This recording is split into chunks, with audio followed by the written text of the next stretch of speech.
picture a sunlit garden party in the quaint village of St. Mary Mead, where laughter and lemonade flow freely, until a guest collapses, poisoned by a single glass. Was it the charming rival with a grudge, the meticulous caterer hiding a debt, or the sharp-tongued neighbour protecting her niece? As secrets unravel, Miss Jane Marple, with her unassuming wisdom, sees through the smiles to uncover a deadly truth. In a world of roses and revenge, one question lingers. Who poisoned the garden party? Chapter 1. The Invitation. The village of St. Mary Mead drowsed under the August sun, its cottages and hedgerows bathed in a languid warmth that seemed to hush even the bees. Miss Jane Marple sat by her open window in her neat sitting room, her fingers deftly working a pair of knitting needles through a skein of pale blue wool.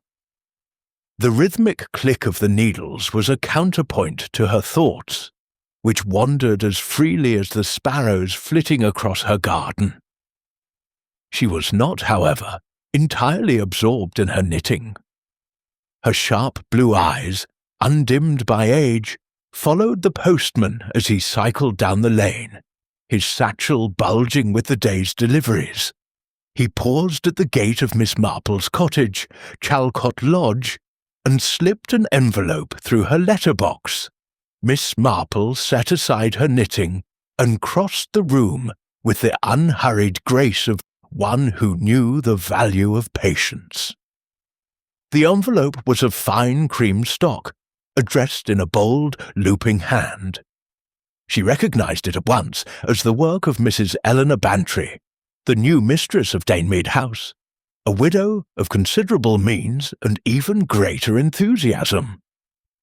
Since arriving in St. Mary Mead 3 months prior, Mrs. Bantry had thrown herself into village life with a vigour that some found charming and others exhausting. The invitation within was elegantly printed, requesting Miss Marple's presence at a garden party at Danemead House on Saturday next. An afternoon of lemonade, croquet, and pleasant company, it promised, with a flourish of gold ink. Miss Marple's lips twitched into a faint smile. She was no stranger to garden parties, nor to the undercurrents that often rippled beneath their polished surfaces. In her long experience, such gatherings were less about lemonade, and more about the secrets that spilled over teacups and behind polite smiles. She returned to her chair, the invitation resting on her lap like a delicate challenge. Mrs. Bantry was a woman of good heart but impulsive judgment, prone to inviting a mix of guests that might not always blend harmoniously. Miss Marple recalled a conversation at the vicarage tea, where Mrs. Bantry had mentioned her plans to host everyone who matters in the village. This, Miss Marple suspected, included figures like Mr. Clarence Withers, the fastidious caterer whose reputation for perfection was matched only by his temper. Mrs. Lydia Prescott, the sharp-eyed neighbour whose tongue was as prickly as her rose bushes, and Mr. Gerald Hawes, a smooth-talking businessman whose rivalry with Mrs. Bantry over a recent land deal had set tongues wagging. Miss Marple's gaze drifted to her own garden, where her roses nodded in the breeze. She thought of her old friend Dolly Bantry, Eleanor's late cousin, who had once hosted a similar party at Gossington Hall. That event, too, had begun with laughter and ended in whispers. Though not for reasons as dire as Miss Marple now sensed might unfold. There was something in the air, a faint prickle of unease, like the stillness before a storm. She could not place it, but her instincts, honed by years of observing human nature, told her that Danemead's garden party would be no ordinary affair. She folded the invitation and placed it on the table beside her, "I shall go, of course," she murmured to herself, her voice soft but resolute. She picked up her knitting again, the needles resuming their steady rhythm. As she worked, her mind began to sort through the village's recent gossip. Mrs. Prescott's feud with a guest over a trivial slight, Mr. Withers's complaints about unpaid bills, and Mr. Hawes's barely concealed bitterness. Each thread, she knew, could lead to a tangle, and tangles, in St. Mary Mead, often hid something darker. The sun dipped lower, casting long shadows across the lawn. Miss Marple's eyes narrowed slightly, not at the stitches in her hands, but at the puzzle already forming in her mind. A garden party, she thought, was a stage, and every guest an actor with a role to play. She would attend, and she would watch. For if there was one thing Miss Jane Marple knew, it was that the most innocent invitations could lead to the most unexpected revelations. Chapter 2. The Gathering. The sun hung high over St. Mary Mead, its rays weaving a tapestry of light and shadow across the sprawling lawns of Denmead House. The garden party was in full bloom, a spectacle of summer elegance that seemed to defy the drowsy heat of late August. White linen tablecloths fluttered gently in the breeze, their edges anchored by silver trays laden with sandwiches, scones, and delicate pastries. At the centre of the lawn stood a gleaming punch bowl, its crystal facets catching the sunlight, filled to the brim with lemonade that sparkled like liquid gold. Guests in crisp summer attire, floral dresses, straw hats, and light linen suits mingled with the ease of those accustomed to village gatherings, their laughter mingling with the clink of glasses and the soft thwack of croquet mallets. Miss Jane Marple, seated on a cushioned wicker chair beneath a sprawling oak, observed the scene with her usual quiet intensity. Her pale blue eyes, sharp despite the fine lines that framed them, missed nothing. She wore a simple lavender dress, its modest cut offset by a brooch of antique silver, and her hands rested lightly on a folded shawl in her lap. To the casual observer, she was merely an elderly spinster enjoying the afternoon, but her mind was as active as the bees, humming among the roses. She had positioned herself strategically, near enough to the main table to overhear snatches of conversation, yet far enough to remain unobtrusive. It was, she knew, the perfect vantage point for studying the human drama that unfolded at such events. Mrs. Eleanor Bantry, the hostess, moved through the crowd with the energy of a woman half her age. Her floral dress, a vibrant cascade of peonies and roses, swirled about her as she greeted each guest with a beaming smile. Her voice, warm and slightly breathless, carried across the lawn as she exclaimed over the beauty of the day or complimented a guest's hat. Miss Marple noted the genuine pleasure in Mrs. Bantry's demeanour, but also a faint undercurrent of anxiety, a tightness about her eyes that suggested she was eager for the day to go flawlessly. Hosting a garden party in St. Mary Mead was no small undertaking, for the village was a place where reputations were made or marred by the quality of one's hospitality. Among the guests, Miss Marple's attention was drawn to the 4 figures she had already marked as persons of interest. First was Mr. Clarence Withers, the caterer, a man of middle years whose fastidious nature was evident in his immaculate white jacket, and the precise way he adjusted the alignment of a tray of cucumber sandwiches. His dark hair was slicked back, and his movements were those of a man who took pride in control. Yet Miss Marple observed a flicker of irritation when a young server stumbled near the punch bowl, earning a sharp glance from Withers. She recalled a village baker who, years ago, had been similarly meticulous, yet harboured a grudge that led to a most unfortunate incident involving tainted flour. Could Withers, she wondered, be nursing a similar resentment? Nearby, Mrs. Lydia Prescott stood in conversation with two other ladies, her voice carrying a note of authority that bordered on disdain. She was a tall woman, angular and severe, her navy dress unrelieved by ornament save for a single pearl brooch. Her hat, adorned with a long, wickedly sharp pin, tilted at a jaunty angle as she gestured animatedly. Miss Marple caught fragments of her conversation, something about a niece's disappointment and a certain gentleman's unseemly behaviour. Mrs. Prescott's eyes darted toward the punch bowl occasionally, a detail Miss Marple filed away. She was reminded of Mrs. Elspeth McGillicuddy, a woman from her youth whose sharp tongue had masked a deeper capacity for malice. Mrs. Prescott, she suspected, was not one to forgive a slight easily. Mr. Gerald Hawes, the third figure, was a study in contrast. He moved through the crowd with a practised charm, his tailored suit and easy smile drawing admiring glances. His hair, touched with silver at the temples, gave him a distinguished air. But Miss Marple noted the calculated way he positioned himself near influential guests, including Mrs. Bantry.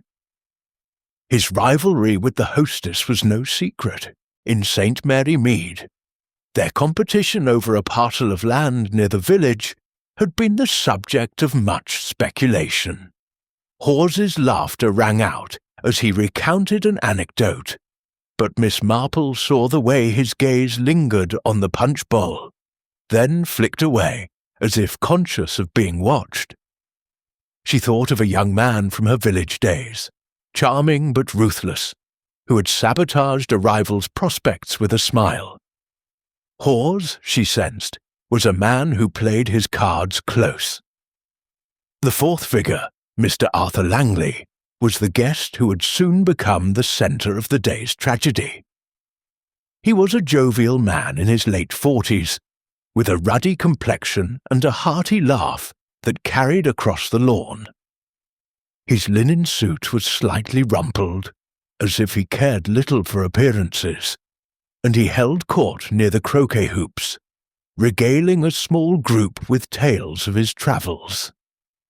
Miss Marple noted his easy familiarity with Mrs. Bantry, who laughed at his jokes with a warmth that bordered on flirtation.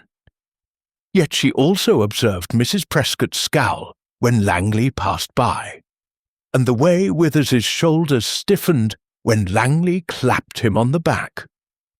Even Hawes, for all his charm, seemed to watch Langley with a guarded expression. Miss Marple's mind turned to a village squire who, years ago, had been too free with his affections and paid a price for it. Langley, she suspected, was a man who made enemies without realizing it. The afternoon progressed with the lazy rhythm of summer. Croquet balls clicked across the grass, and the lemonade flowed freely, its tart sweetness a favourite among the guests. Miss Marple accepted a glass from a passing server, noting the care with which it was poured from the punch bowl. She sipped delicately, her senses alert to the flavours, not just of the drink but of the gathering itself. The air was thick with the scent of roses and freshly cut grass, but beneath it lay something less tangible, a tension like the faint hum of a tuning fork that set her instincts on edge. She overheard snippets of conversation that added colour to her observations. Mrs. Bantry, pausing near Miss Marple's chair, confided in a low voice to a friend, "I do hope everything goes smoothly. You know how Clarence fusses, and Gerald's been positively beastly since that land business." The friend nodded sympathetically, murmuring something about village politics. Miss Marple's needles, had she been knitting, would have paused. As it was, she merely tilted her head, committing the words to memory. A little later, Mrs. Prescott's voice rose sharply as she spoke to a young woman in a yellow dress. "That man has no shame, flirting so openly after what he did to my Clara. If I had my way—" The sentence trailed off, as Mrs. Prescott noticed Miss Marple's proximity, and she quickly changed the subject to the quality of the scones. Miss Marple, pretending to admire a nearby rose bush, recalled a similar outburst from a village matron whose pride had been wounded by a careless suitor. Such wounds, she knew, could fester into dangerous resolve. Mr. Withers, meanwhile, was overseeing the replenishment of the punch bowl with a hawk-like intensity. He snapped at a server who nearly spilled a pitcher, his voice low but cutting. "Careful, girl! This isn't some public house." The server flushed and scurried away, and Miss Marple noted the strain in Withers's posture. She thought of a village chemist who, under pressure, had once dispensed the wrong dose of medicine, not fatally, but enough to ruin his reputation. Withers, she suspected, was a man who feared imperfection as much as he courted it. Mr. Hawes's behaviour was subtler, but no less telling. He lingered near the punch bowl, engaging Mrs. Bantry in light conversation while his hand rested casually on the table's edge. Miss Marple, from her vantage point, saw the moment when his fingers brushed a glass, then withdrew as if by instinct. It was a fleeting gesture, one that might have gone unnoticed by anyone less observant. She recalled a card sharp from her youth, whose sleight of hand had been his undoing when caught by a watchful eye. Hawes, she thought, was a man accustomed to playing games others did not see. As the sun began its slow descent, casting a golden haze over the lawn, the party reached its peak of conviviality. Children darted among the adults, chasing a stray croquet ball, and the air was filled with the murmur of contented voices. Miss Marple, however, remained alert, her mind sifting through the impressions she had gathered. She knew from long experience that the most idyllic scenes could hide the darkest intentions. A garden party, with its open tables and free-flowing drinks, was a stage for opportunity, whether for kindness or for malice. She glanced at Mr. Langley, who was now holding a fresh glass of lemonade, laughing heartily as he recounted a story to a cluster of guests. His ruddy face glowed with good humour, but Miss Marple noted the way Mrs. Prescott's eyes narrowed as she watched him, and how Withers's gaze followed the glass in Langley's hand. Hawes, too, was nearby, his smile fixed but his posture tense. Mrs. Bantry, oblivious to these undercurrents, clapped her hands to announce a new round of croquet, her voice bright with enthusiasm. Miss Marple sipped her lemonade again, its coolness a contrast to the warmth of the day. She thought of her own garden, where roses bloomed in orderly rows, but where weeds could take root if left unchecked. People, she reflected, were not so different. Their beauty and charm could mask flaws that, if nurtured, grew into something dangerous. She set her glass down, her fingers brushing the shawl in her lap. The party was a delight, but Miss Marple knew better than to trust appearances. In St. Mary Mead, as in her garden, trouble often lurked just beneath the surface, waiting for the right moment to emerge. The stage was set, the players assembled. Miss Marple, with her quiet demeanour and unerring instinct, was ready to watch the drama unfold. She did not yet know what form it would take, but she was certain of one thing. This gathering, so bright and cheerful, held the seeds of something far less pleasant. And she, Jane Marple, would be there to see it through. Chapter 3. The Collapse. The sun had begun its leisurely descent over Danemead House, casting a warm, amber glow across the lawn, where the garden party hummed with life. The air was thick with the scent of blooming jasmine and the murmur of polite conversation, punctuated by the occasional burst of laughter or the clink of a croquet mallet striking a ball. Miss Jane Marple, seated in her wicker chair beneath the spreading oak, sipped her lemonade sparingly, her keen eyes flitting from one guest to another. The scene was idyllic, a perfect tableau of village society, yet she sensed a discord beneath the harmony, like a single wrong note in an otherwise flawless melody. Mr. Arthur Langley, the jovial guest whose presence had drawn both smiles and scowls, stood near the croquet hoops, his ruddy face flushed with merriment. He held a fresh glass of lemonade, its surface catching the sunlight as he gestured expansively, recounting a tale of a misadventure in Brighton to a small knot of listeners. His voice, hearty and unguarded, carried across the lawn, and Miss Marple noted the way it drew mixed reactions.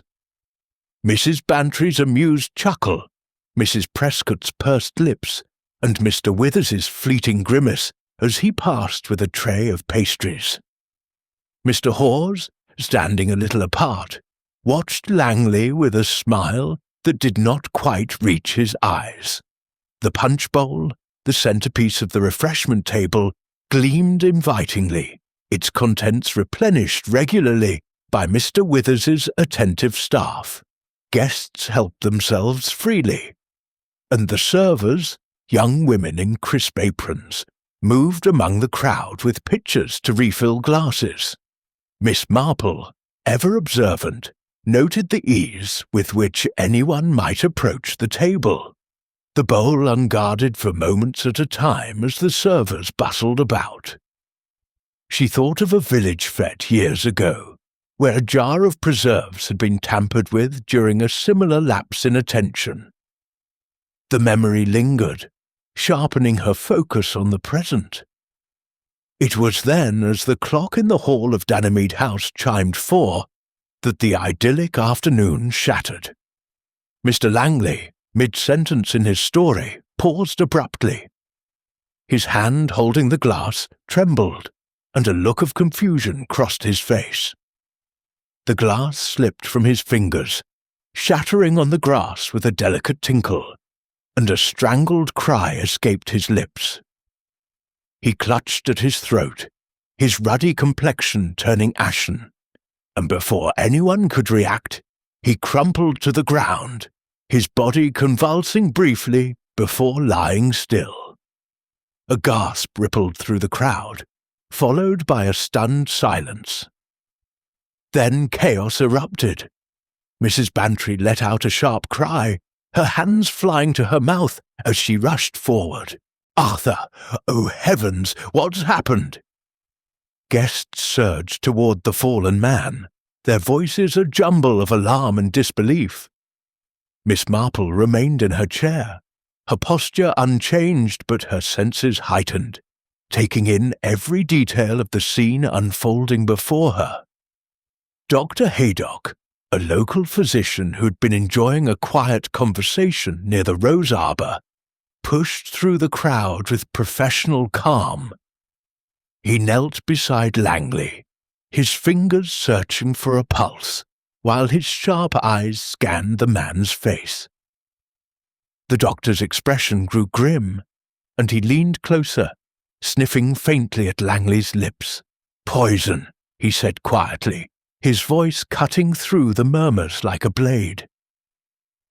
"There's a distinct odor. Almond-like, likely cyanide."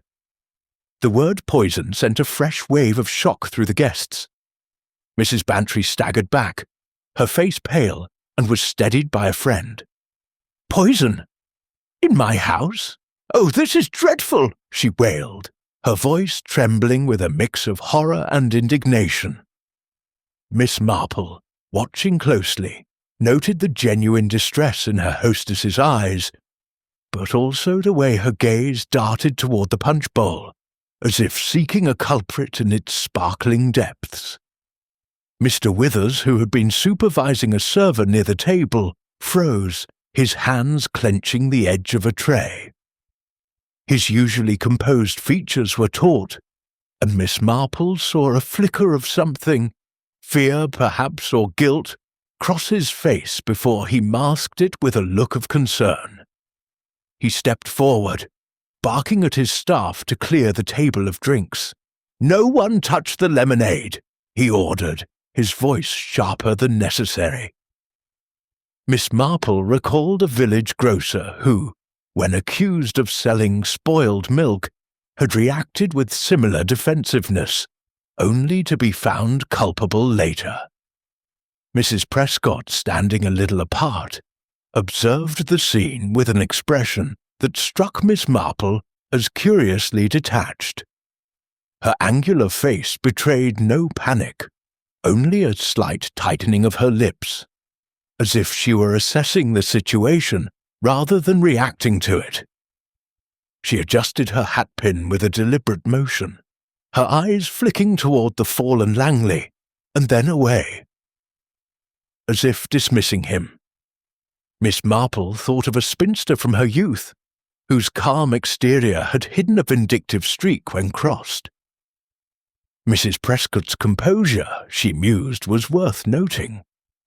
Mr. Hawes's reaction was the most striking. He had been near the refreshment table when Langley collapsed, engaged in light banter with a young lady. At the cry, he turned sharply, his charm slipping for a moment to reveal a flash of alarm. Then, with a speed that caught Miss Marple's attention, he moved toward the house, calling out, "I'll fetch help!" His departure was swift, almost too swift, and Miss Marple's mind turned to a young man she had once known, who fled a scene of trouble only to return with a carefully crafted alibi. Hawes, she suspected, was not one to act without calculation. The crowd parted as Dr. Haydock signalled for space, his hands still checking Langley's vitals, though his expression suggested little hope. "He's gone," he announced quietly, rising to his feet. "We must secure the area and notify the police." His words, calm but authoritative, restored a semblance of order. Guests stepped back, their faces a mixture of shock and morbid curiosity. Mrs. Bantry, wringing her hands, looked imploringly at Dr. Haydock. "But how could this happen? The lemonade! Everyone was drinking it!" Miss Marple's gaze returned to the punch bowl, its contents now untouched, the crystal gleaming innocently in the fading light. She thought of the ease with which a small vial could be slipped into a glass, or a moment's distraction used to tamper with a drink. Her mind flickered to a case in St. Mary Mead years ago, where a poisoned cordial had been served at a church bazaar, the culprit relying on the chaos of a crowd to escape notice. The parallels were unsettling, and she made a mental note to inquire about the lemonade's preparation. As the guests murmured among themselves, Miss Marple's attention was drawn to the small details that others overlooked. A shattered glass lay in the grass near Langley's body, its contents seeping into the earth. A young server, pale and trembling, stood frozen near the table, her eyes wide with fear. Miss Marple noted the girl's proximity to Withers, and the way his hand lingered near hers, as if in reassurance or warning. She also observed Mrs. Prescott's slow, deliberate steps toward the edge of the lawn, her posture upright but her movements cautious, as if she wished to distance herself from the scene without drawing attention. Mr. Hawes returned moments later, slightly out of breath, announcing that he had telephoned for the police.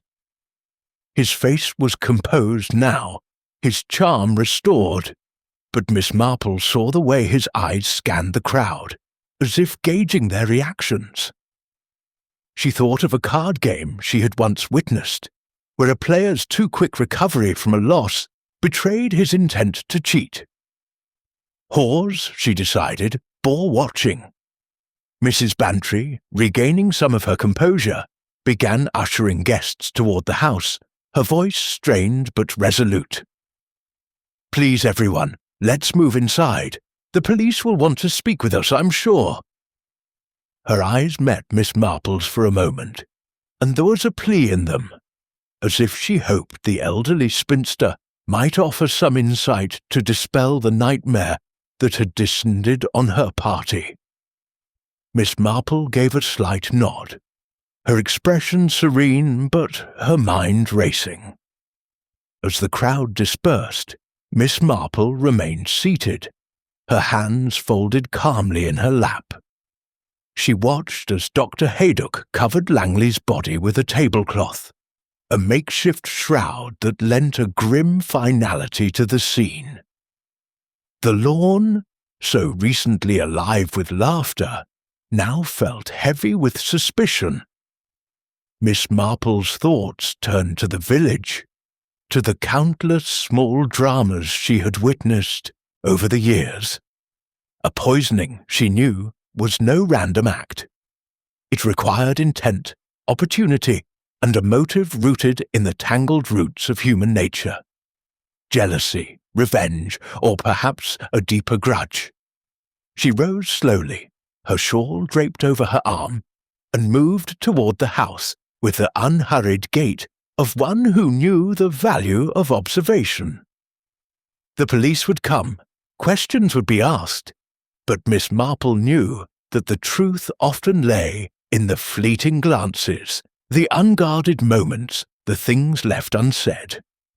As she passed the punch bowl, she paused, her eyes lingering on its sparkling surface.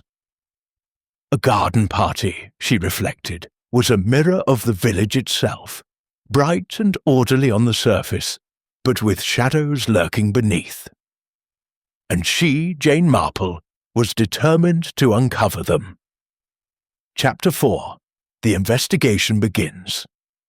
The drawing-room of Danemead House, usually a haven of polished mahogany and chintz, had taken on a sombre air as the guests huddled in small groups, their voices hushed with the weight of the afternoon's tragedy. The windows, thrown open to admit the fading light, did little to dispel the oppressive atmosphere. Miss Jane Marple sat unobtrusively in a high-backed chair near a corner, her hands folded in her lap, her eyes alert behind their mild expression. The police had arrived promptly, led by Inspector Craddock, a young man whose brisk efficiency was tempered by respect for Miss Marple's reputation in St. Mary Mead. She had, after all, unravelled more than one mystery that had baffled the local constabulary. Inspector Craddock stood at the centre of the room, his notebook open, his pencil poised. His face, boyish yet stern, betrayed the gravity of the situation. "We're treating this as a suspicious death," he announced, his voice clear and authoritative. "The lemonade from the punch bowl is being tested, but Dr. Haydock's initial assessment points to cyanide poisoning. I'll need statements from everyone, starting with those closest to the incident." The guests exchanged uneasy glances, their earlier gaiety replaced by suspicion and fear. Miss Marple, unnoticed by most, observed the room with the quiet intensity of a naturalist studying a new species.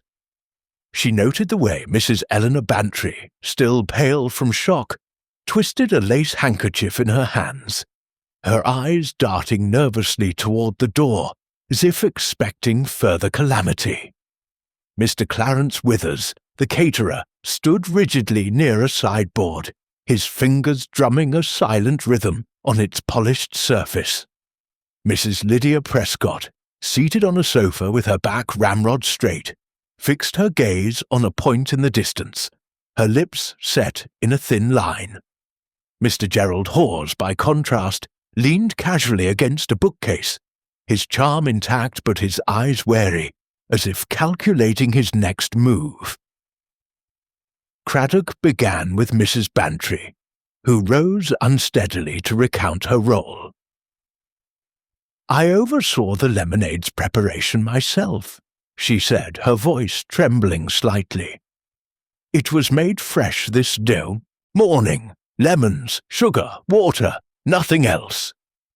Clarence's staff brought it in, and I checked it before it was poured into the punch bowl. But I did step away for a moment to greet Mrs. Hartley. It couldn't have been more than a minute or two." Her eyes filled with tears, and she sank back into her chair, murmuring, "Poor Arthur! Who could do such a thing?" Miss Marple, listening intently, recalled a village tea party where a distracted hostess had left a tray of cakes unattended, only to find them laced with laudanum by a vengeful guest. The brief absence Mrs. Bantry described was a window of opportunity, however small, and Miss Marple made a mental note to inquire about the exact timing of her absence. Next, Craddock turned to Mr. Withers, whose face had regained some of its usual composure, but retained a sheen of perspiration. "My staff followed strict protocols," he said firmly, his voice clipped. "I prepared the lemonade myself at dawn, using ingredients I personally inspected. It was sealed in jugs until we arrived at Danemead. My servers poured it into the punch bowl under my supervision, and I saw no one tamper with it." He hesitated, then added, "I was busy overseeing the food tables, but I kept an eye on the punch bowl as best I could."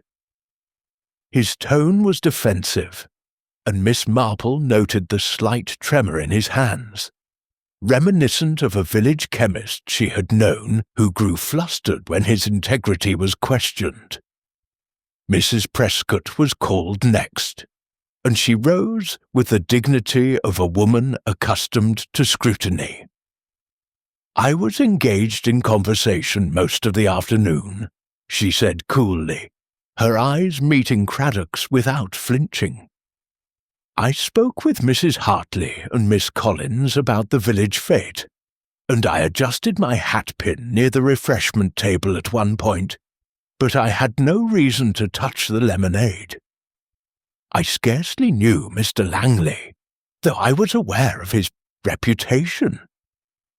Her voice carried a hint of disdain, and Miss Marple's mind flickered to a spinster for her youth, whose prim exterior had concealed a capacity for sharp judgment and sharper actions.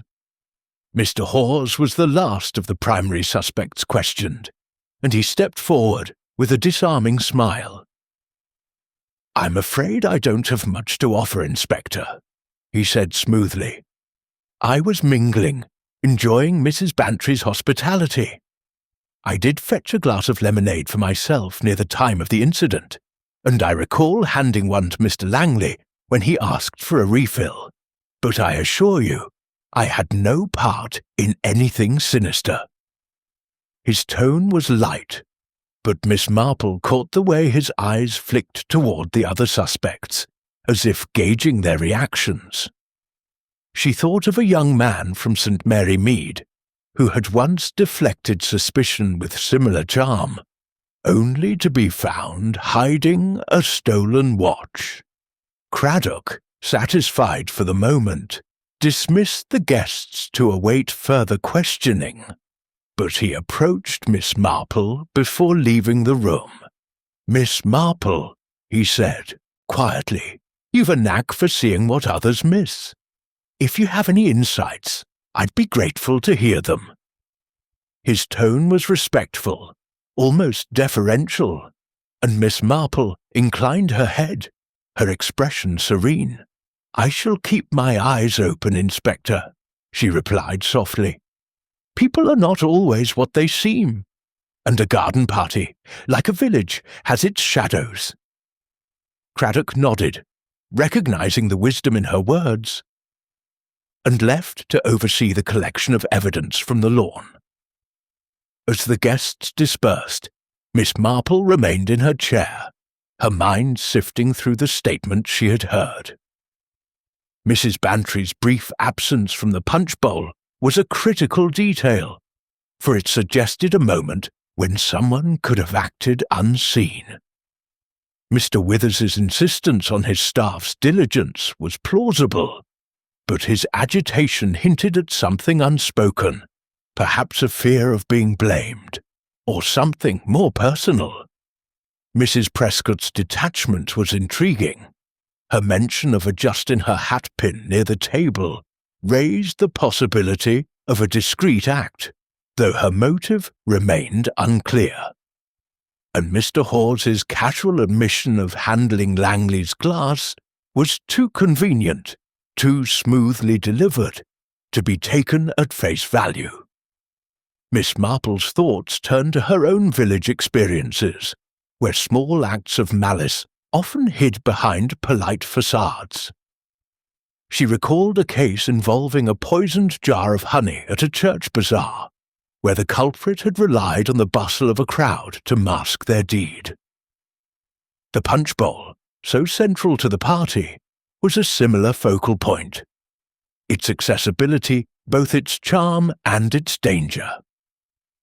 She considered the cyanide a poison that required knowledge and access, and wondered which of the suspects might have such means. Withers, with his catering supplies? Hawes, with his business connections? Or perhaps Mrs. Prescott, whose sharp intellect suggested a familiarity with more than just village gossip? Rising from her chair, Miss Marple moved toward the window, her steps slow but purposeful. Outside, the lawn was now a scene of police activity, with officers cordoning off the area around the punch bowl and Langley's body, still covered by the tablecloth.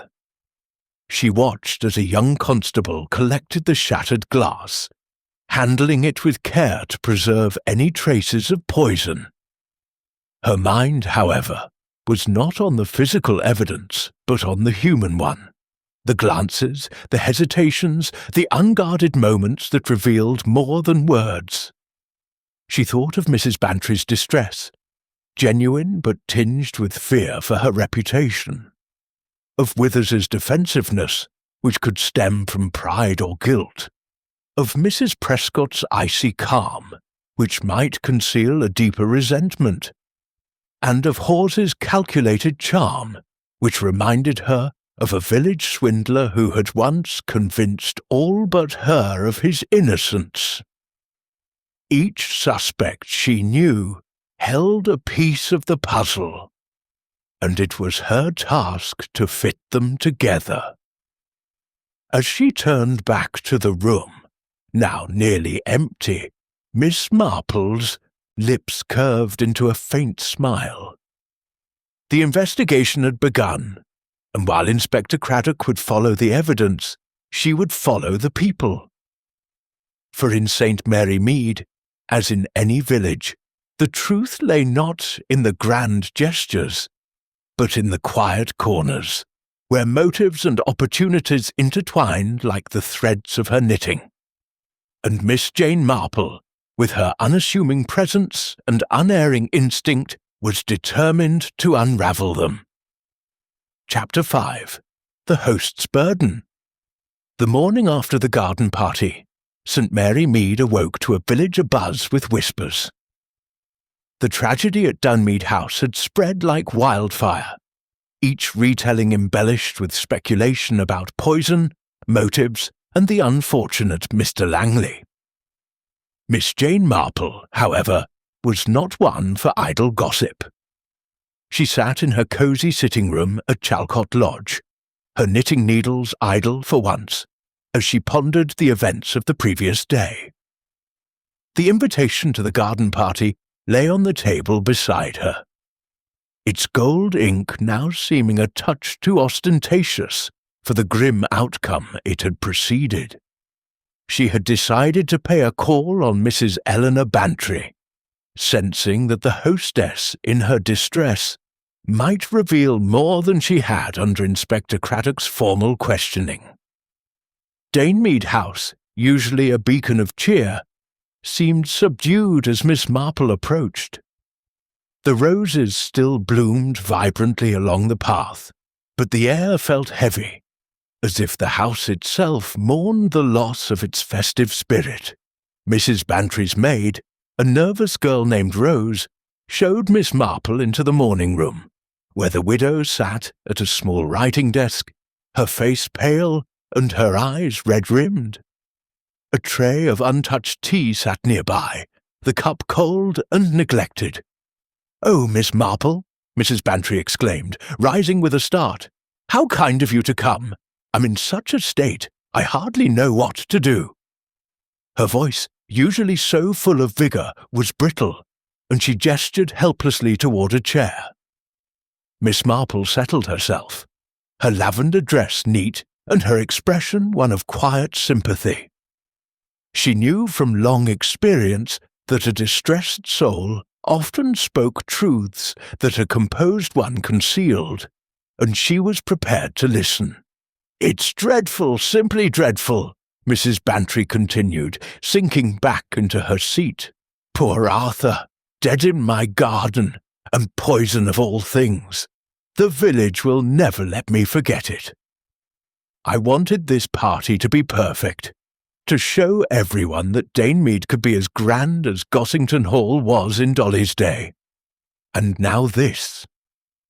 Her hands twisted the lace handkerchief she held, and Miss Marple noted the genuine anguish in her eyes tempered by a flicker of self-concern. "I'm sure you did everything in your power to make the day a success," Miss Marple said gently, her voice soothing but with a hint of inquiry. "Tell me, Mrs. Bantry, how did the preparations go? You mentioned overseeing the lemonade yourself."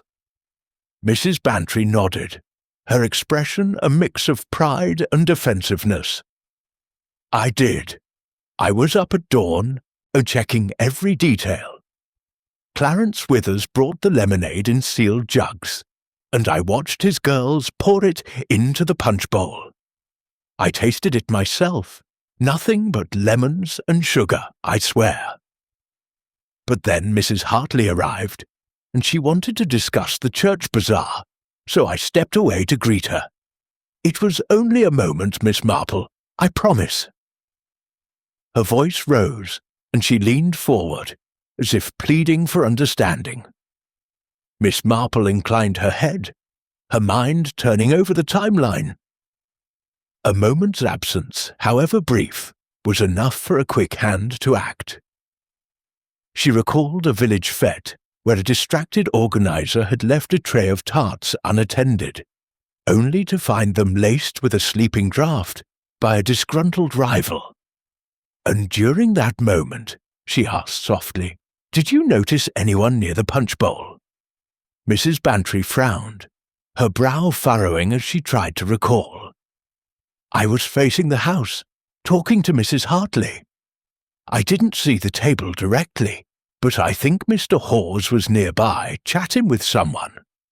And Mrs. Prescott was adjusting that dreadful hatpin of hers. She's always fussing with it. Clarence was bustling about, of course, but he was mostly at the food tables. I can't be sure, Miss Marple.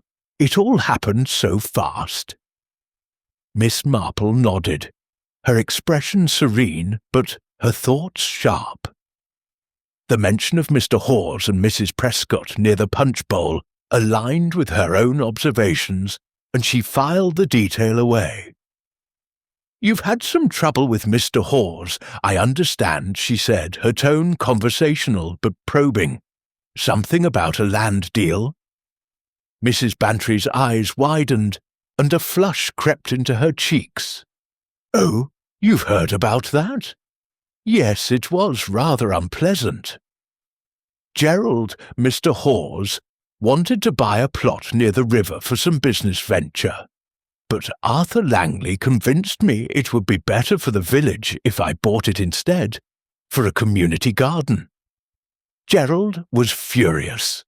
He lost a great deal of money, and he's not the sort to take kindly to losing. He's been, well, cold ever since. But poison, Miss Marple? Surely he wouldn't go that far." Her voice wavered, betraying a flicker of doubt. Miss Marple's mind turned to a case from her youth, where a jilted suitor had poisoned a rival's tea in a fit of spite. The motive, revenge for a lost opportunity, had been clear, and the method had relied on a moment's distraction, much like Mrs. Bantry's absence from the punch bowl.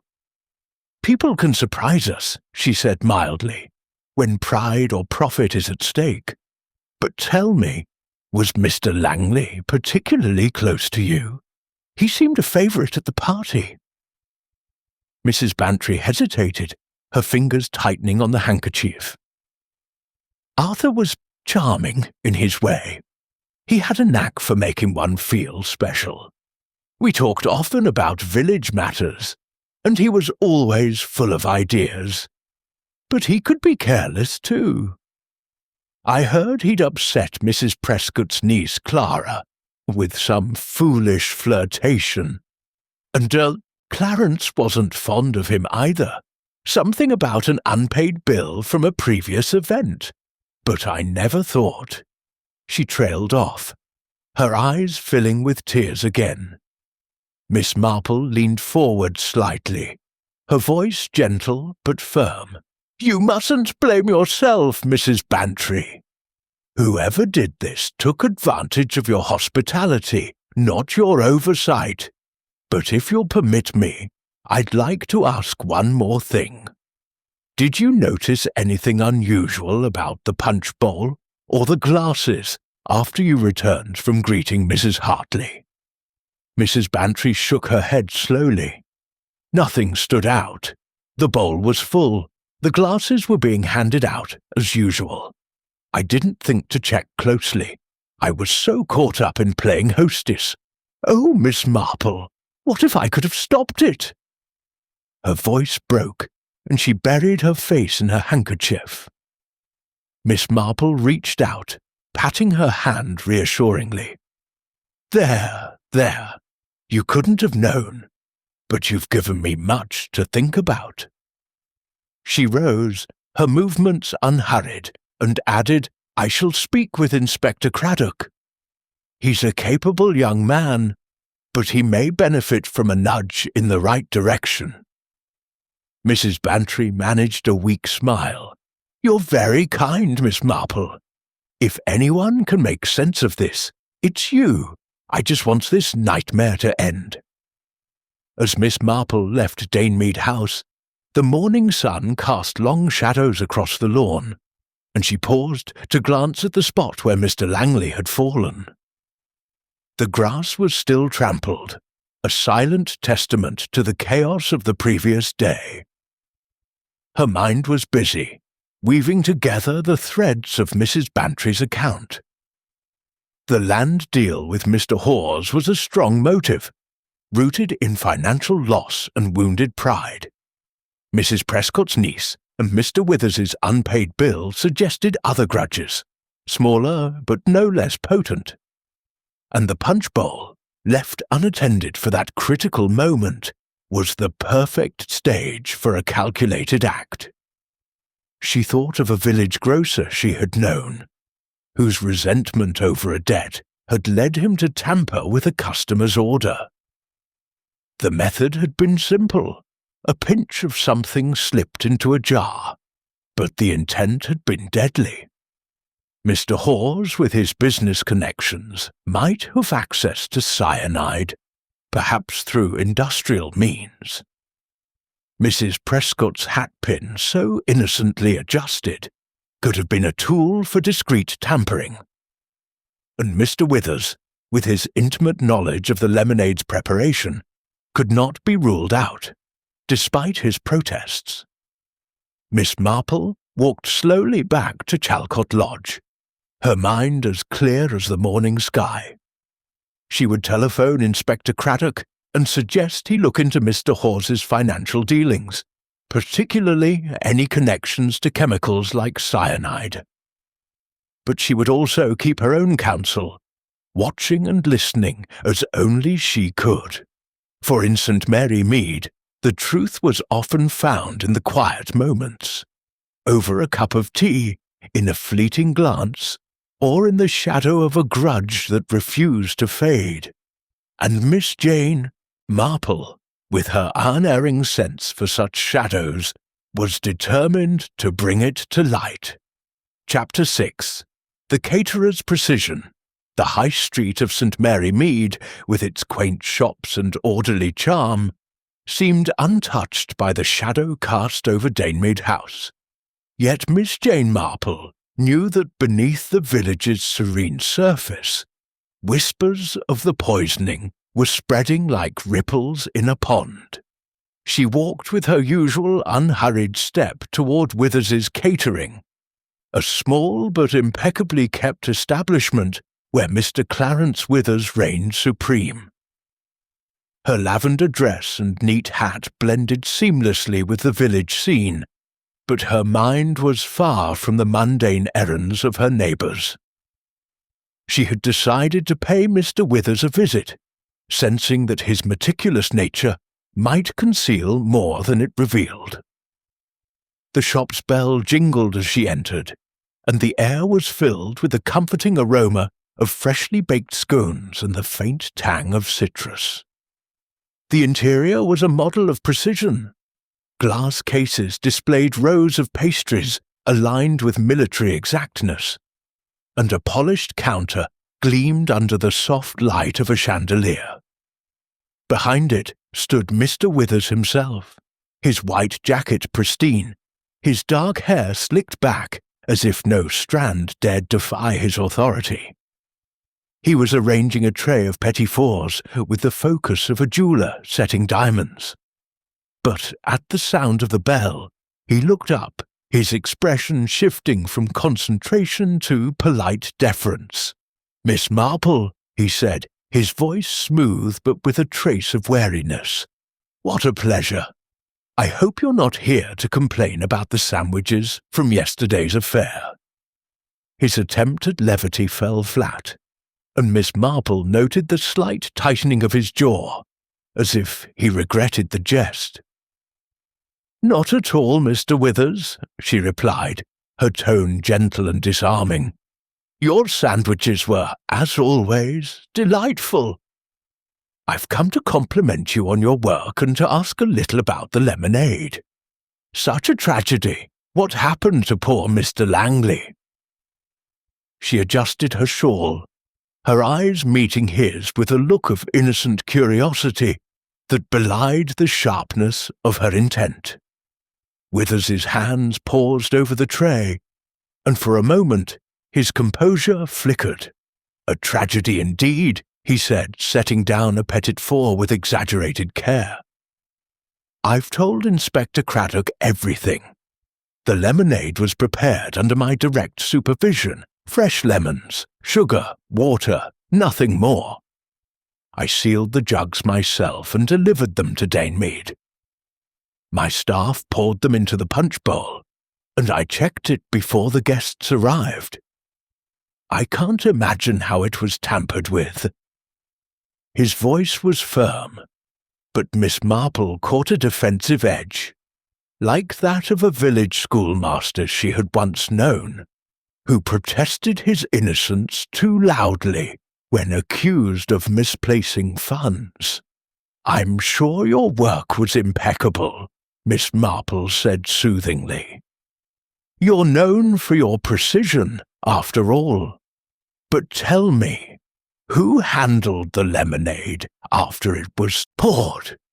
It's such a busy affair, a garden party, with so many coming and going. She leaned forward slightly, her expression one of polite interest, as if merely passing the time. Withers hesitated, his fingers brushing the counter as if seeking reassurance in its polished surface. My girls, Mary and Ellen, were in charge of serving. They're well trained, Miss Marple. I don't allow sloppiness. I was nearby, overseeing the food tables, but I glanced at the punch bowl often. Mrs. Bantry was there at first, then she stepped away. I saw Mr. Hawes near the table, chatting with someone, and Mrs. Prescott was fussing with her hat as she does, but nothing seemed amiss. He straightened, his tone growing brisk. If there was poison, it wasn't my doing. My reputation depends on perfection. Miss Marple nodded, her mind cataloguing his words.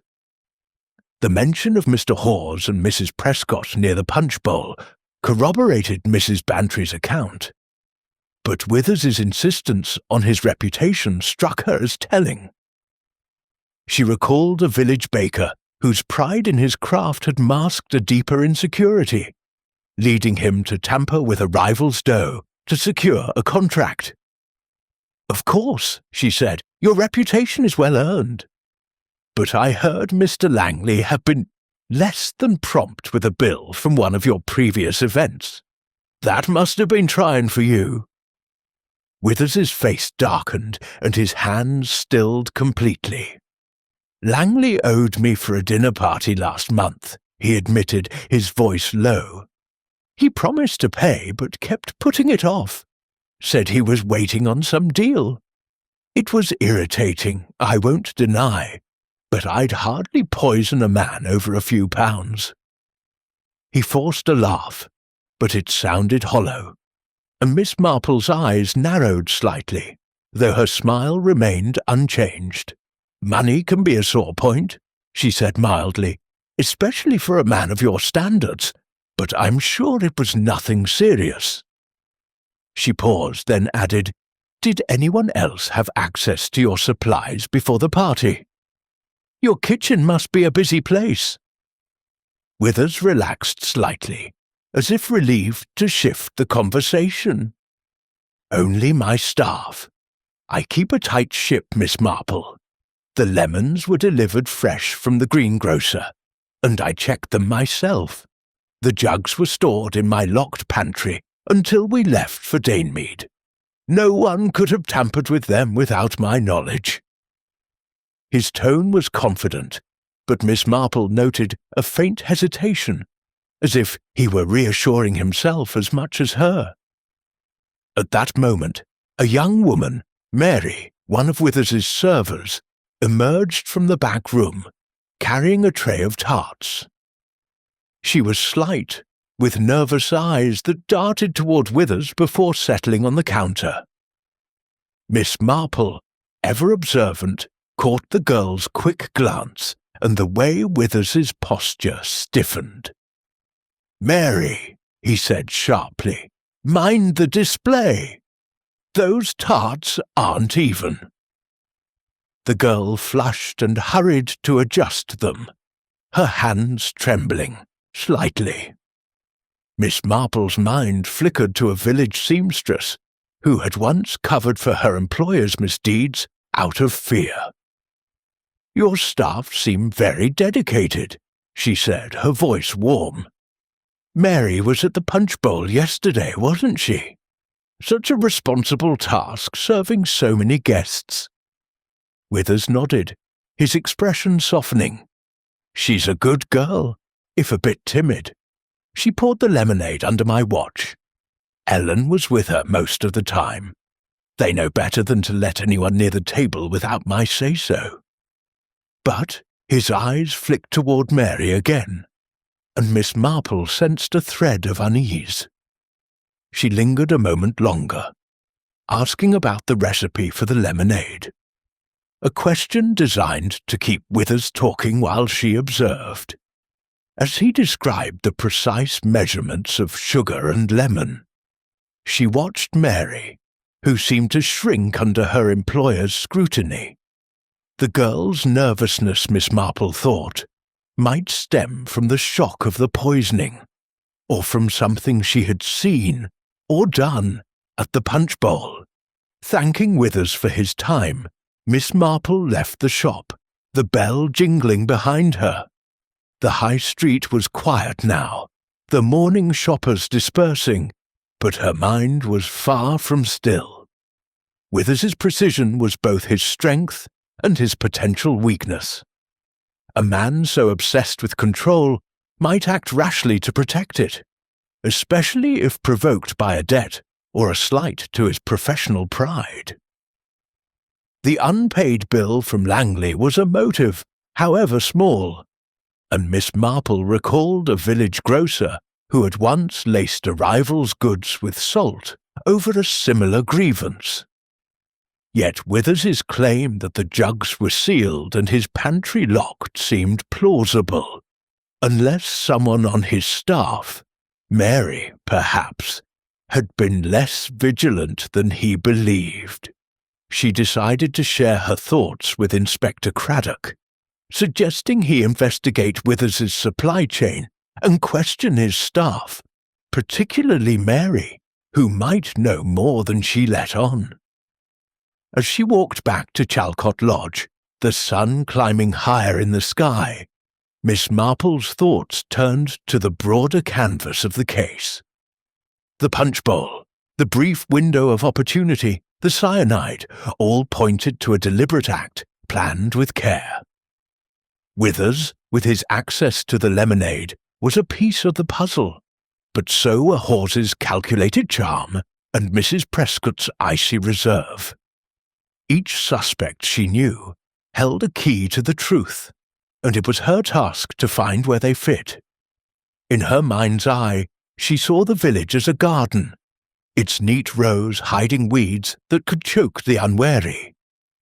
Mr. Withers, with his meticulous facade, was one such weed, perhaps, or merely a man caught in the wrong place. Only time and her quiet observation would tell. For now, Miss Jane Marple walked on, her steps measured, her mind weaving the threads of suspicion into a pattern that was beginning to take shape. Chapter 7. The Neighbour's Grievance. The afternoon sun cast a gentle glow over St. Mary Mead, softening the edges of the wool, villages, cottages, and lending a deceptive calm to its lanes. Miss Jane Marple, however, was not deceived. She walked purposefully toward the modest but impeccably kept cottage of Mrs. Lydia Prescott, her mind as sharp as the hatpin that had caught her attention at the garden party. The poisoning of Mr. Arthur Langley had stirred the village into a frenzy of speculation, and Miss Marple knew that Mrs. Prescott, with her sharp tongue and sharper eyes, might hold a clue to the puzzle. Her lavender dress swished softly as she moved, her demeanour that of a kindly old lady paying a neighbourly call, but her intent was far more probing.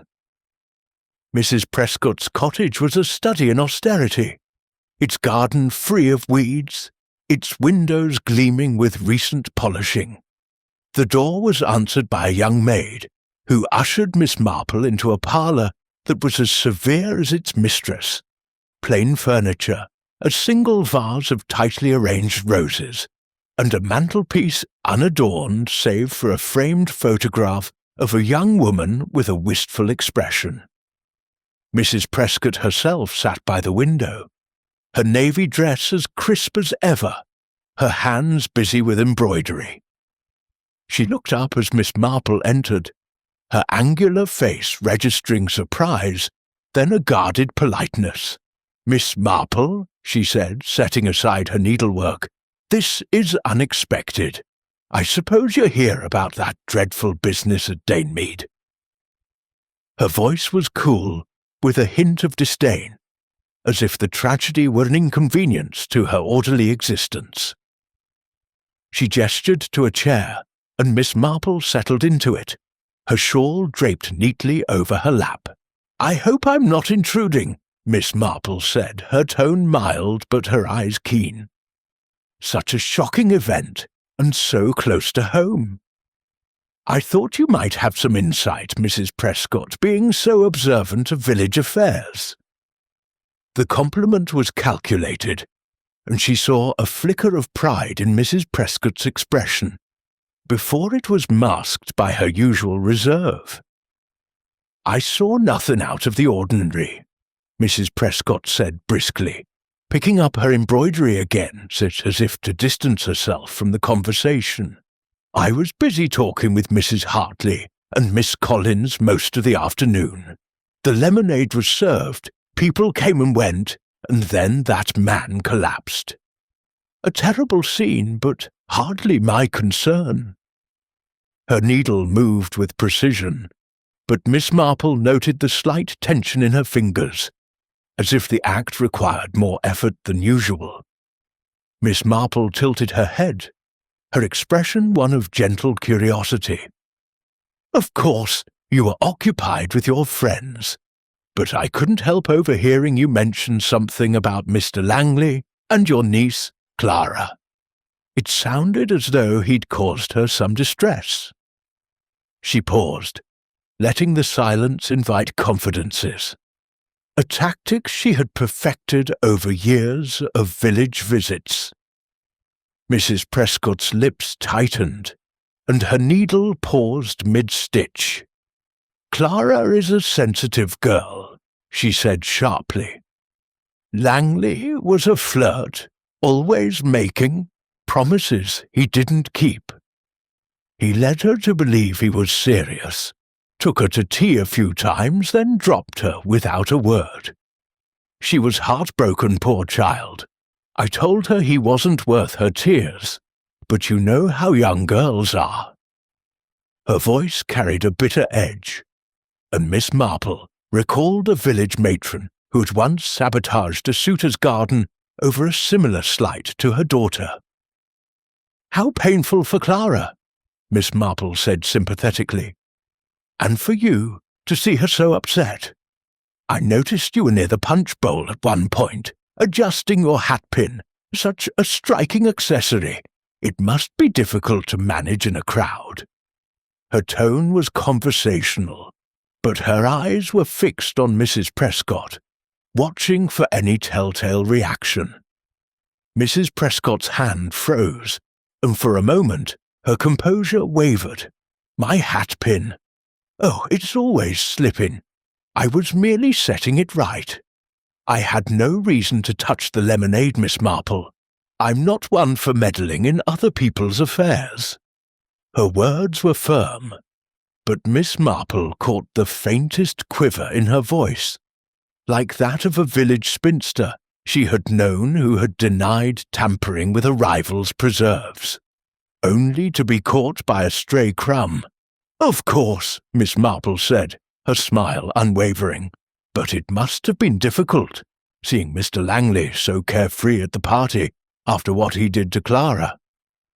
Some might say he deserved a lesson." She leaned forward slightly, her tone still gentle, but with a probing edge, as if inviting Mrs. Prescott to unburden herself. Mrs. Prescott's eyes flashed, and she set her embroidery down with a snap. "If you're suggesting I had anything to do with his death, Miss Marple, you're mistaken. I may have thought him a cad, but I wouldn't stoop to such a thing. Poison! It's vulgar." Her indignation was theatrical, and Miss Marple noted the way her hands clenched in her lap, as if restraining a stronger emotion. She thought of a woman from her youth, whose righteous anger had masked a deeper intent to punish a wrongdoer. "I wouldn't dream of suggesting such a thing," Miss Marple said soothingly. "But you have such a clear view of the village, Mrs. Prescott. Did you notice anyone acting oddly near the punch bowl? Mr. Hawes, perhaps? Or Mr. Withers's staff?"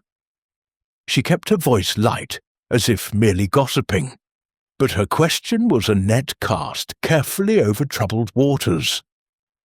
Mrs. Prescott hesitated, her gaze flickering to the photograph on the mantelpiece, Clara, no doubt, before returning to Miss Marple. "I saw Mr. Hawes lingering near the table, talking to that silly girl in the yellow dress. He's always charming his way into something, that one." And Withers was hovering, as usual, fussing over his precious trays. One of his girls, Mary, I think, looked nervous, dropping a spoon at one point, but I was too busy to pay much mind. Her tone was dismissive, but Miss Marple sensed a reluctance to say more, as if she were weighing her words. Miss Marple nodded, her mind cataloguing the details. Mrs. Prescott's observations aligned with those of Mrs. Bantry and Mr. Withers, placing Hawes and Mary near the punch bowl at critical moments.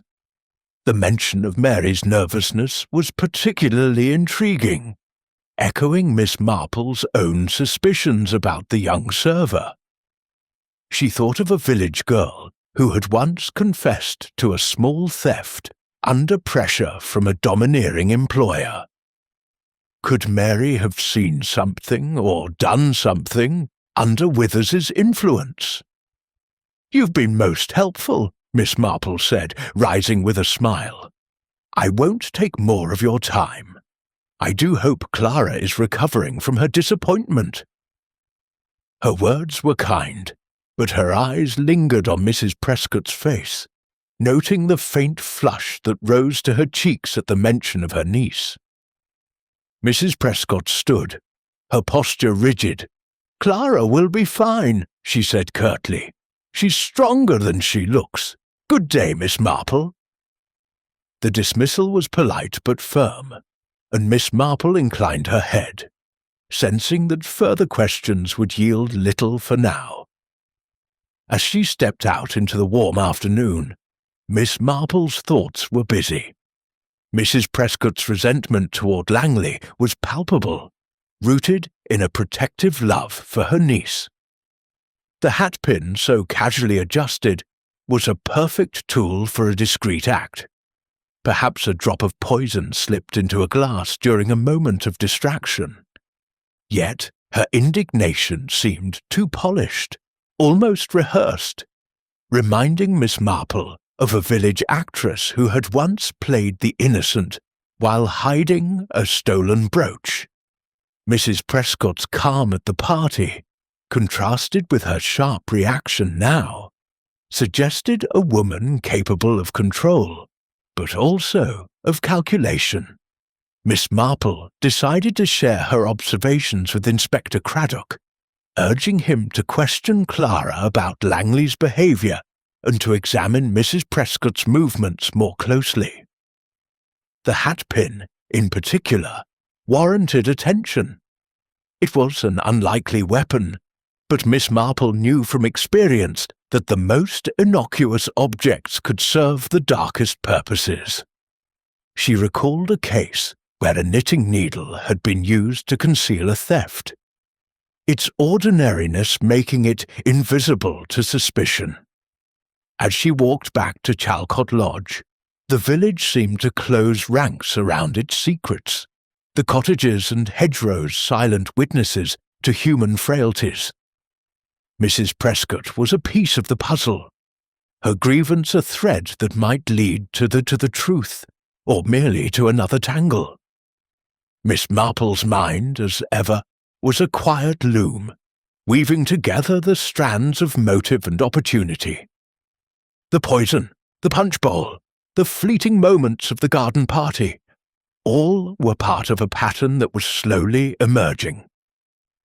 And Miss Jane Marple, with her unassuming presence and unerring instinct, was determined to see it whole. Chapter 8. The Rival's Shadow. The evening air in St. Mary Mead carried a faint chill, a reminder that summer was yielding to autumn's approach. Miss Jane Marple, undeterred by the gathering dusk, made her way to the Red Lion, the village's sole pub, where Mr. Gerald Hawes was known to spend his evenings.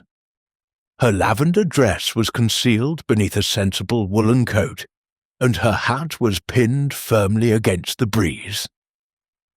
To any passer-by, she was merely an elderly lady out for a stroll, but her purpose was far from casual. Mr. Hawes, with his polished charm and simmering grudge against Mr. Langley, was a figure of increasing interest in the puzzle of the poisoned lemonade. Miss Marple's instincts, honed by years of observing village intrigues, told her that his smooth exterior might hide a darker intent. The Red Lion was a cosy establishment, its low beams and flickering firelight casting a warm glow over the patrons. The hum of conversation and the clink of glasses filled the air, mingling with the scent of ale and wood smoke. Mr. Hawes sat at a corner table, a glass of whisky in hand, his tailored suit slightly rumpled from the day's events. His silver-touched hair gleamed under the lamplight, and his smile, as he nodded to a passing acquaintance, was as effortless as ever. Yet Miss Marple, pausing just inside the doorway, noted the faint tension in his shoulders, the way his eyes scanned the room as if anticipating scrutiny. She approached with her usual unhurried grace, her expression one of mild surprise, as if their meeting were a happy accident. "Mr. Hawes," she said, her voice soft but clear, "I didn't expect to find you here. May I join you for a moment? The walk has tired me, and I could use a rest."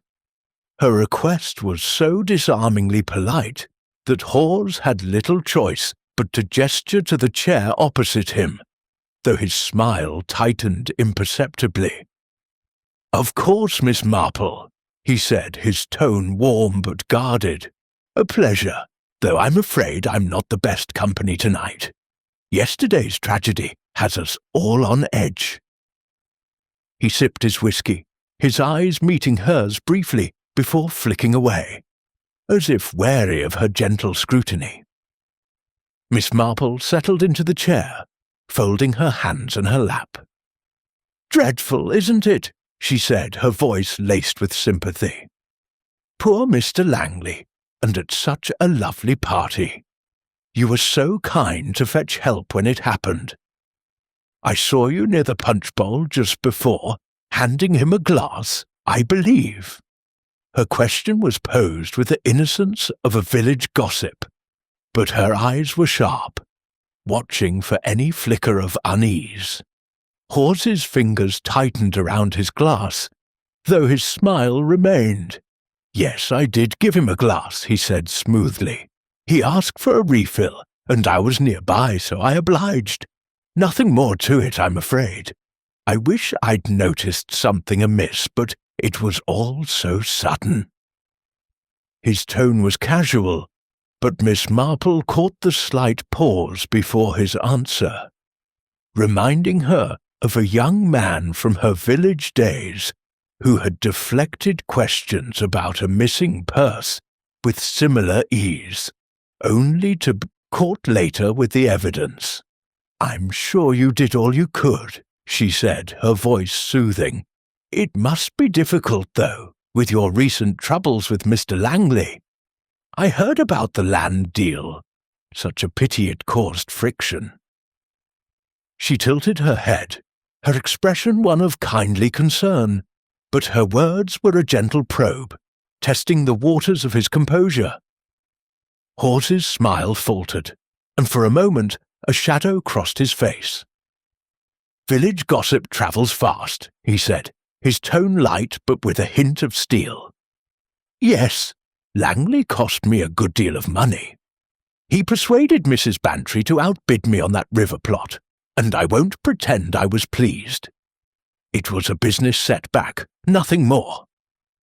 I don't hold grudges, Miss Marple, and I certainly don't settle them with poison." He leaned back, his charm reasserting itself, but Miss Marple noted the way his hand lingered on the glass, as if anchoring himself. "Of course not. she said, her smile unwavering. "But business can be so trying. I understand you deal in industrial supplies. Chemicals, perhaps. Such things must require careful handling." Her tone was conversational, but the question was deliberate, drawing on her suspicion that cyanide, a poison with industrial uses, might be within Hawes's reach. He raised an eyebrow, his expression amused but guarded. "You've been talking to the wrong people, Miss Marple. My business is mostly machinery and tools, nothing as exotic as chemicals. I leave that to the factories. Besides, I was nowhere near the punch bowl long enough to do anything untoward. I was too busy charming the guests." He flashed a grin, but Miss Marple saw the calculation behind it, like that of a village swindler she had once known, who used his charm to distract from his sleight of hand. She nodded, as if satisfied, and shifted the conversation. "You must know so many people in your line of work," she said. "I suppose you've come across Mr. Withers's suppliers, or perhaps Mrs. Prescott's connections. The village is such a small world." Her question was vague, but her intent was to gauge his knowledge of the other suspects, hoping for a slip that might reveal more. Hawes shrugged, his posture relaxing slightly. "Withers keeps his suppliers close to his chest, thinks he's the only one who can source decent lemons. And Mrs. Prescott? She's too busy judging everyone to bother with business. I did see her niece Clara, looking rather glum at the party, though. Langley's doing, I heard." He sipped his whiskey, his eyes narrowing slightly, as if testing her reaction. Miss Marple's mind quickened. His mention of Clara was unsolicited, a deflection perhaps, or an attempt to shift suspicion. She recalled a card sharp from her youth who had casually mentioned another's misdeed to divert attention from his own. "Poor Clara," she said softly. "Mrs. Prescott was quite upset about that. But you were so busy at the party. You must have seen others near the punch bowl. Young Mary, perhaps, or one of Mr. Withers's staff." Hawes's smile tightened again, and he set his glass down with a deliberate motion. "Mary was scurrying about as always. Withers keeps her on a tight leash. I didn't notice anything unusual, Miss Marple. Just people enjoying themselves, until they weren't." His tone was final, as if closing the subject, but Miss Marple caught the way his eyes darted toward the door, as if eager to escape further questions. She rose, smoothing her coat. "You've been most kind, Mr. Hawes," she said. "I won't keep you from your evening. It's such a comfort to know the police are looking into everything." Her words were polite, but her mind was busy, cataloguing his responses. His quick admission of handing Langley the glass, his dismissal of the land deal as mere business, and his vague reference to chemicals all pointed to a man skilled at evasion. She thought of a village merchant who had once hidden stolen goods behind a charming facade, his denials unravelling only under persistent scrutiny. As she left the Red Lion, the night air was cool against her face, and the village lay quiet under a scattering of stars. Miss Marple's thoughts turned to Hawes's warehouse, where industrial supplies might include more than he admitted. Cyanide, she knew, was used in metal polishing, a process not uncommon in his trade. His motive, revenge for the lost land deal, was clear, and his opportunity, handing Langley the glass, was undeniable. Yet his charm was a shield, one she would need to pierce with care. She decided to telephone Inspector Craddock, suggesting a search of Hawes's warehouse for any trace of cyanide. She also noted his mention of Clara, wondering if it was a deliberate attempt to cast suspicion on Mrs. Prescott. As she walked back to Chalcot Lodge, the village's stillness was a contrast to the turmoil in her mind. Hawes was a shadow in the puzzle, his motives and actions cloaked in ambiguity. But Miss Marple knew that shadows, when traced to their source, often revealed the sharpest truths. And she, with her quiet persistence, was determined to follow them. Chapter 9. The Clue in the Glass. The morning mist clung to the hedgerows of St. Mary Mead, lending the village an air of quiet secrecy that matched the mood of Miss Jane Marple's thoughts. She sat in her sitting room at Chalcot Lodge, a cup of tea cooling on the table beside her, her knitting untouched. The events of the garden party, now 2 days past, had settled into a pattern in her mind, like the pieces of a jigsaw puzzle slowly finding their places. The poisoning of Mr. Arthur Langley was no random act, she was certain, and her conversations with Mrs. Bantry, Mr. Withers, Mrs. Prescott and Mr. Hawes had woven a web of motives and opportunities. Yet it was the physical evidence, so often overlooked in the heat of human drama, that now drew her attention. She had telephoned Inspector Craddock the previous evening, and his call this morning brought news that sharpened her focus. "Miss Marple," Craddock had said, his voice brisk over the line, "we've had a development. The laboratory results confirm cyanide in Mr. Langley's glass, not the punch bowl itself, but the glass he was holding when he collapsed. It's a curious detail, and I'd value your thoughts." Miss Marple had promised to visit the police station later that day, but her mind was already racing, piecing together the implications of this revelation. A single glass, poisoned where the punch bowl was not, suggested a targeted act, not a reckless endangerment of all of the guests. Miss Marple recalled a case from her youth in St. Mary Mead, where a village chemist had slipped a dose of arsenic into a single cup of tea, intended for a rival who had insulted his trade. The method had been precise, relying on the chaos of a busy gathering to mask the deed. The garden party, with its milling crowd and distracted servers, offered a similar stage for such a calculated move. She rose, her lavender dress smoothed with care, and prepared to meet Craddock, determined to explore this new clue. The police station, a modest building on the edge of the village, was a hive of quiet activity. Constables moved with purpose, and the air carried the faint scent of ink and paper. Inspector Craddock greeted Miss Marple with his usual respect, ushering her into a small office where a file lay open on the desk. Beside it was the shattered glass, now carefully reassembled in an evidence bag, its crystal facets dulled by the grim purpose it had served. "The cyanide was concentrated in the residue at the bottom," Craddock explained, pointing to the glass. "The punch bowl itself tested clean, as did the other glasses we collected. Whoever did this targeted Langley specifically, and they knew what they were doing. Cyanide acts fast, within seconds, as Dr. Haydock confirmed."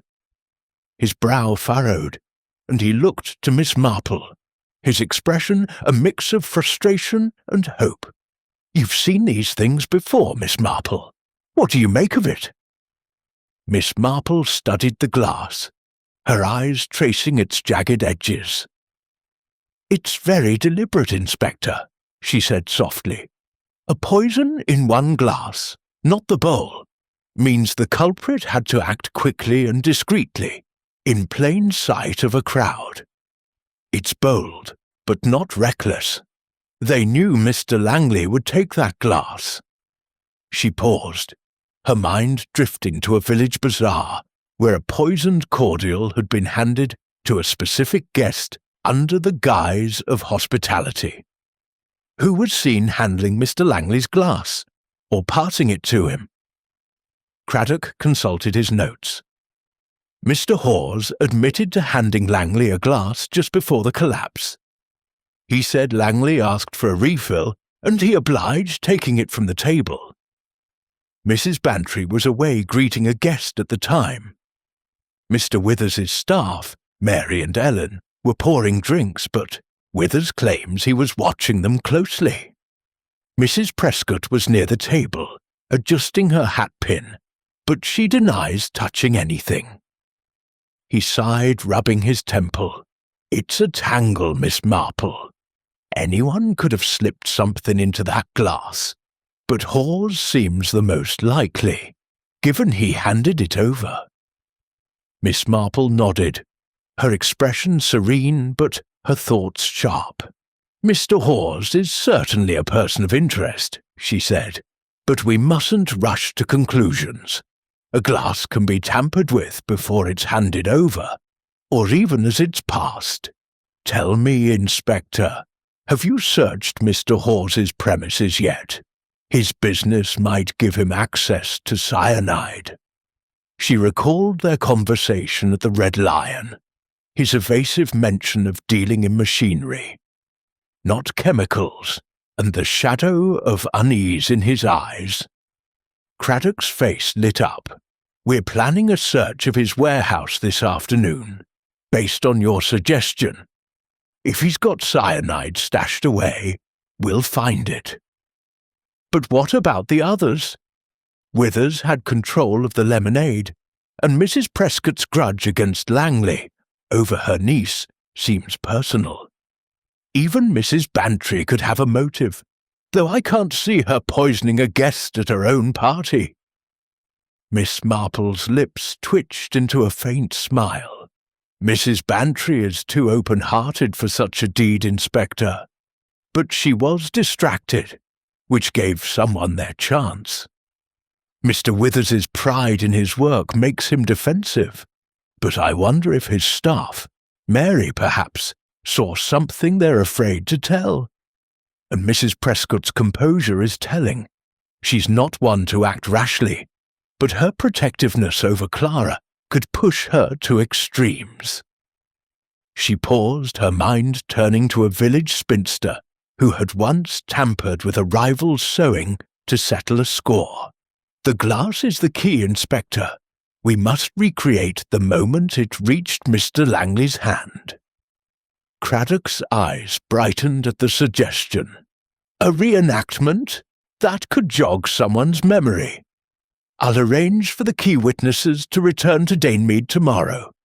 We'll walk through the party's layout, see if anyone recalls something new.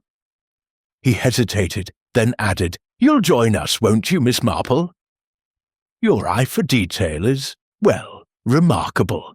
I'd be happy to assist, she replied, her tone modest, but her mind already envisioning the scene.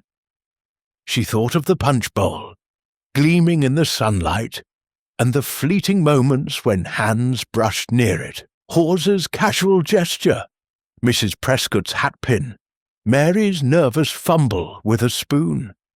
Each was a thread in the tapestry, and the glass was the knot that tied them together. As she left the station, the mist had lifted, and the village sparkled under a clear noon sky. Miss Marple walked slowly, her thoughts circling the new evidence. A poisoned glass, not a poisoned bowl, narrowed the act to a single deliberate moment.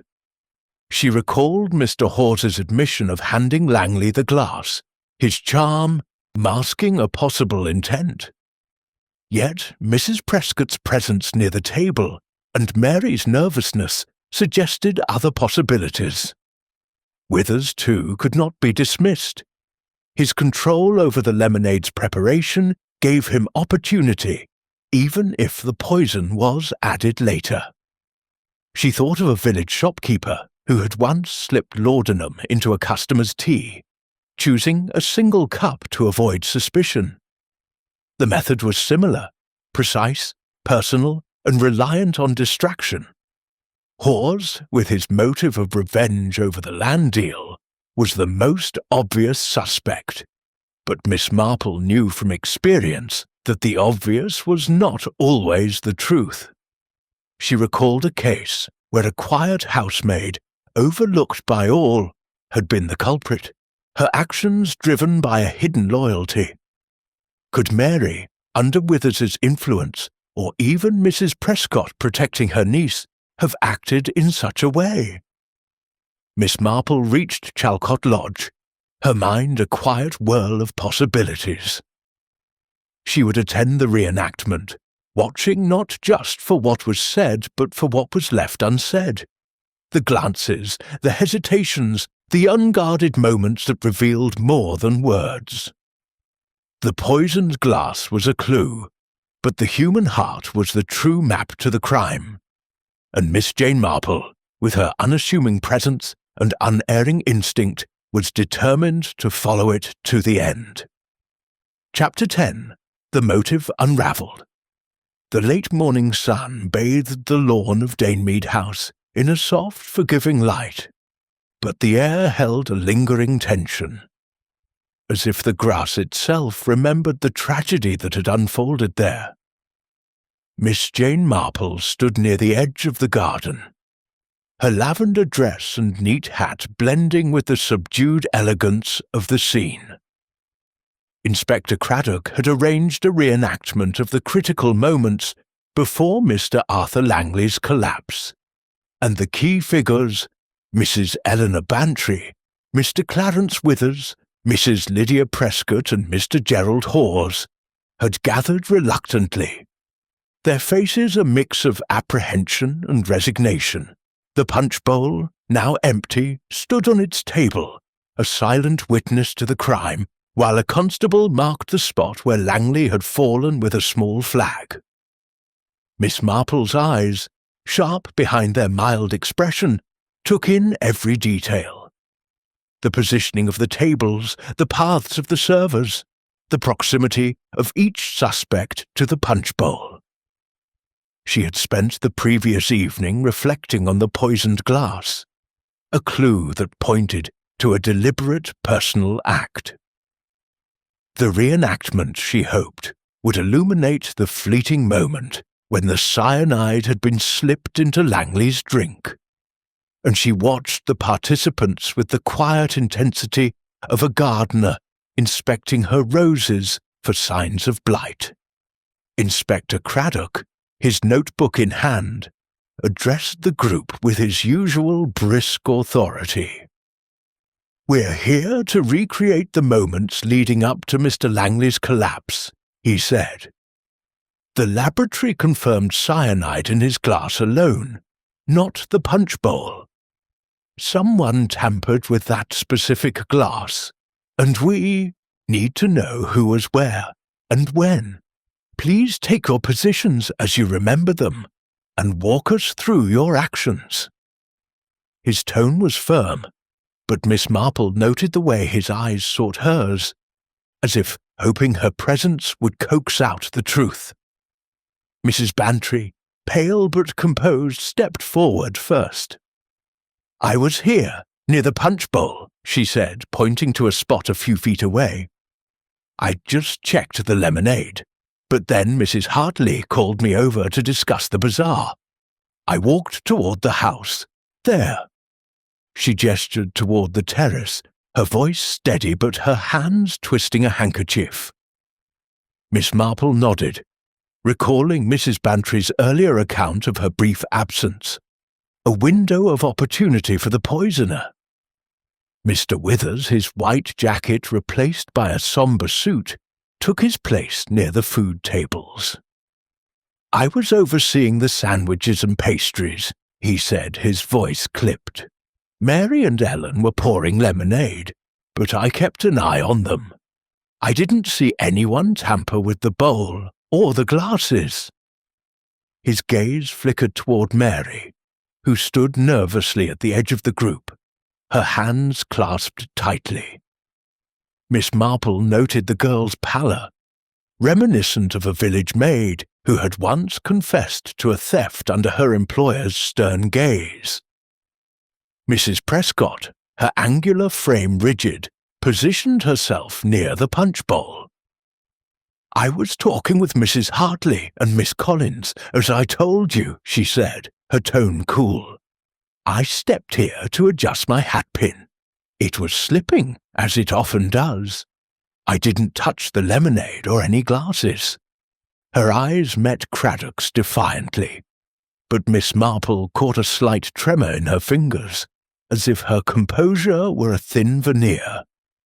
She thought of a spinster who had once hidden her malice behind a similar mask of propriety.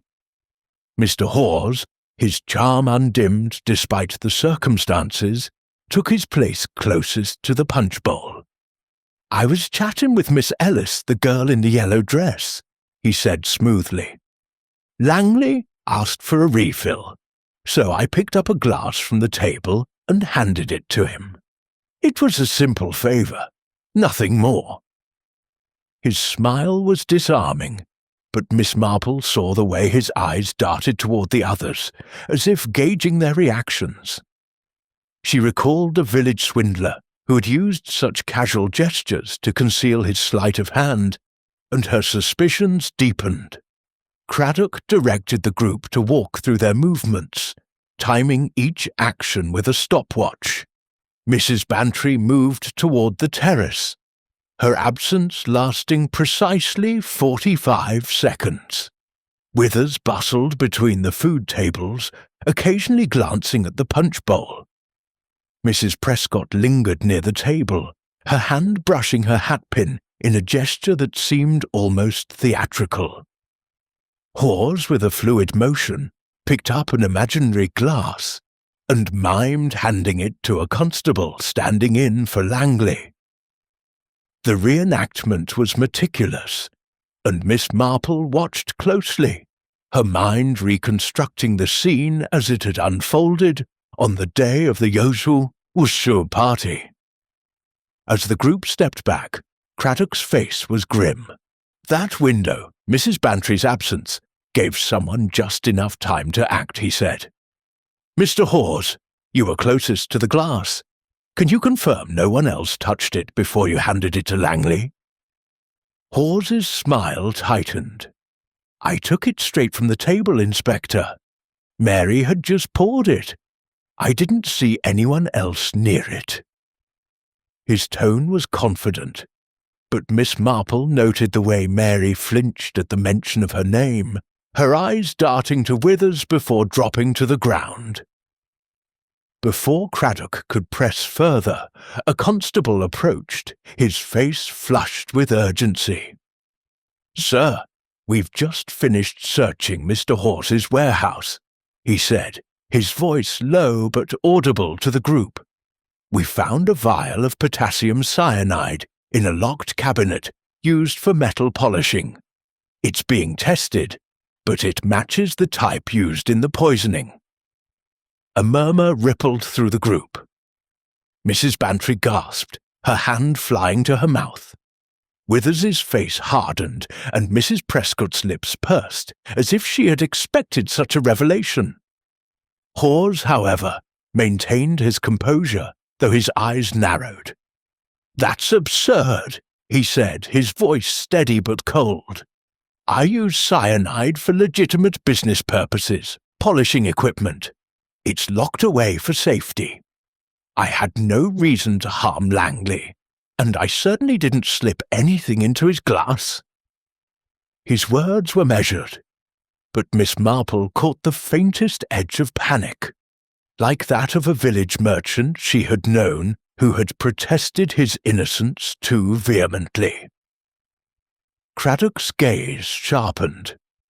"Then you won't mind explaining why you didn't mention this earlier, Mr. Hawes?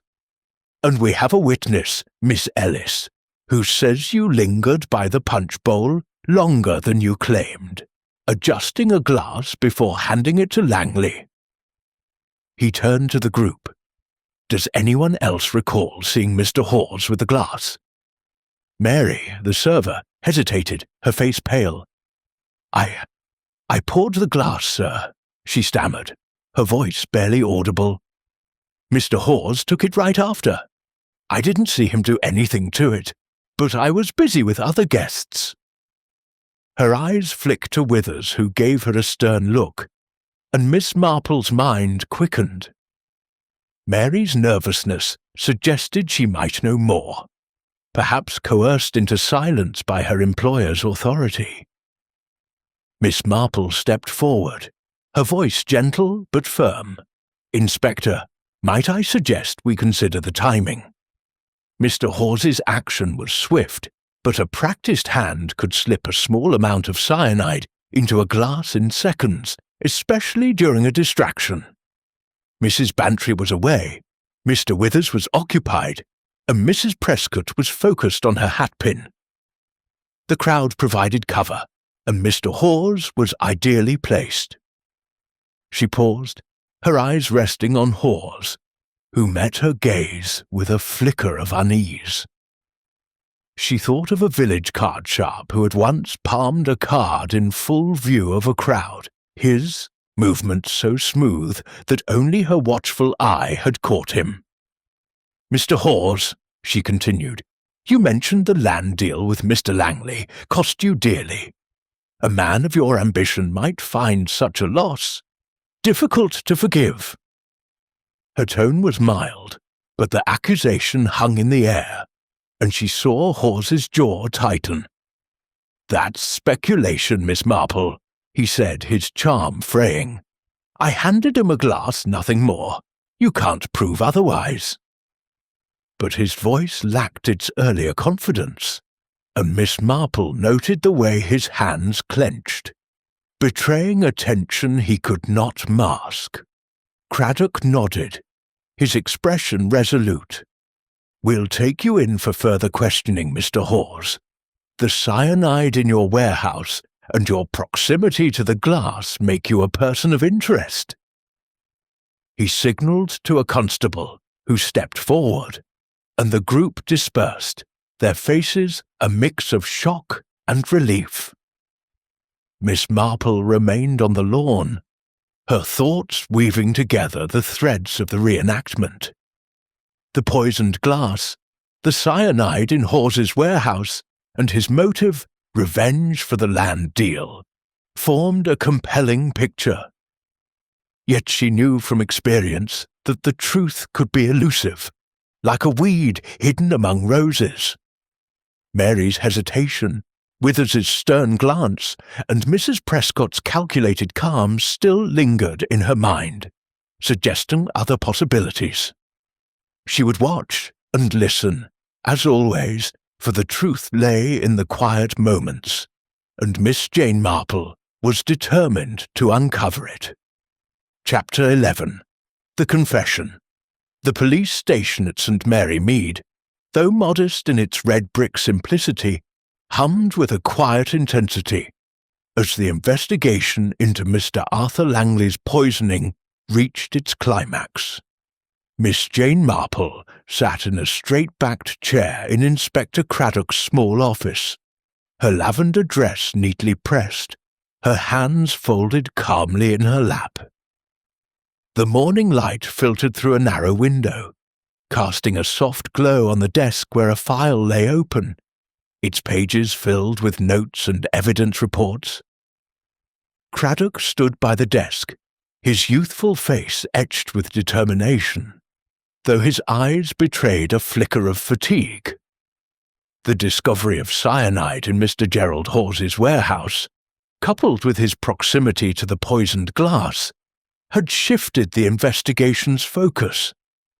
But Miss Marple knew that the truth often required one final push to emerge fully. Mr. Hawes sat across from Craddock, his tailored suit slightly creased, his silver-touched hair no longer quite so impeccably groomed.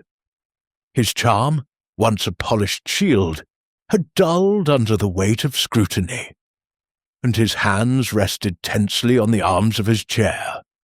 Miss Marple, invited to observe due to her invaluable insights, watched him closely, her mild expression masking the sharpness of her thoughts. She recalled a village merchant who, when cornered, had crumbled under the pressure of his own lies, and she sensed that Hawes was nearing a similar precipice. Craddock began, his voice steady but firm. "Mr. Hawes, the evidence against you is mounting. We found potassium cyanide in your warehouse, matching the type used to poison Mr. Langley. Miss Ellis confirmed you lingered by the punch bowl, adjusting a glass before handing it to him. And your motive, the land deal you lost because of Langley's influence, is clear. I suggest you tell us the truth now. It will go easier for you." His tone was not unkind, but it carried the weight of inevitability. Hawes's lips twitched into a faint smile, though it lacked its usual warmth. "You're building a case on assumptions, Inspector," he said, his voice smooth but strained. "Yes, I have cyanide in my warehouse. It's used for polishing machinery, as I explained. It's locked away, and I've never taken it out. I handed Langley a glass, but I didn't tamper with it. You've got no proof, only guesses." His eyes flicked toward Miss Marple, as if gauging her reaction, and she met his gaze with a serene nod, her silence more probing than any question. Miss Marple's mind turned to the reenactment at Danemead House, where Hawes's movements had been so fluid, so calculated. She thought of a village card sharp who had once palmed an ace in plain sight, his confidence undone by a single witness's testimony. "Mr. Hawes," she said softly, her voice cutting through the tension, "you're a man who plans carefully. The land deal was a significant loss, not just of money but of pride. Mr. Langley's triumph must have stung, especially when he flaunted it at the party. A quick act, slipping a pinch of cyanide into a glass, would have seemed a way to settle the score, would it not?" Hawes's smile faded, and his hands clenched. "You're a clever old lady, Miss Marple," he said, his tone edged with irritation. "But you're reaching. I didn't like Langley, I'll admit that. He cost me a fortune, and he had the gall to laugh about it. But I'm not a murderer. I handed him a glass, nothing more." His voice rose slightly, and Miss Marple noted the crack in his composure, like a flaw in a polished vase. Craddock leaned forward, his eyes narrowing. "Then explain Miss Ellis's statement. She saw you pick up the glass, pause, and adjust it before handing it to Langley. She thought you were being courteous, but it gave you time to act. And we have another witness, Mary, Mr. Withers's server, who says you were alone by the punch bowl for a moment when Mrs. Bantry stepped away. That's enough time, Mr. Hawes, for a man who knows what he's doing." Hawes's face paled, and his fingers dug into the chair's arms. "Mary's mistaken," he said quickly. "She was flustered, dropping things left and right. You can't trust her word. And Miss Ellis? She was half distracted by her own chatter. You're building a case on shaky ground, Inspector." But his voice lacked conviction, and Miss Marple saw the sweat beading on his brow, reminding her of a village swindler who had betrayed his guilt with a nervous tick. She leaned forward slightly, her voice gentle but relentless. "Mr. Hawes, I've known men like you, men who act with charm but think with precision. In my village, there was a young man who sabotaged a rival's business with a single well-timed act. He thought no one would notice, but someone always does. Mary may be timid, but she saw you linger by that glass. and your warehouse held the means. Pride and resentment are powerful motives, and you had both." Her words were soft, but they carried the weight of certainty, and she saw Hawes's shoulders slump, as if the fight were draining out of him. For a moment, silence filled the room, broken only by the faint tick of a clock on the wall. Then Hawes let out a long breath, his head bowing slightly. "All right," he said, his voice low and hoarse. "I did it. I poisoned the glass. But I swear, I didn't mean to kill him. Not at first. I just wanted to scare him, make him sick, humiliate him the way he humiliated me." He looked up, his eyes meeting Craddock's, then Miss Marple's, a mix of defiance and despair in his gaze. "Langley gloated over that land deal, rubbing it in my face at every turn. I lost thousands and he laughed. I had the cyanide from a shipment, used it for polishing like I said. It was easy to slip a pinch into his glass when no one was looking. I thought a small dose would just make him ill, but I misjudged." Craddock's face hardened, but he kept his tone even. "You misjudged enough to kill a man, Mr. Hawes. That's murder, not a prank." He signalled to a constable, who stepped forward with handcuffs. "Gerald Hawes, you're under arrest for the murder of Arthur Langley. You'll have a chance to make a full statement." Hawes said nothing more. His head bowed as the constable led him away. Miss Marple watched, her expression unchanged but her mind reflecting on the confession.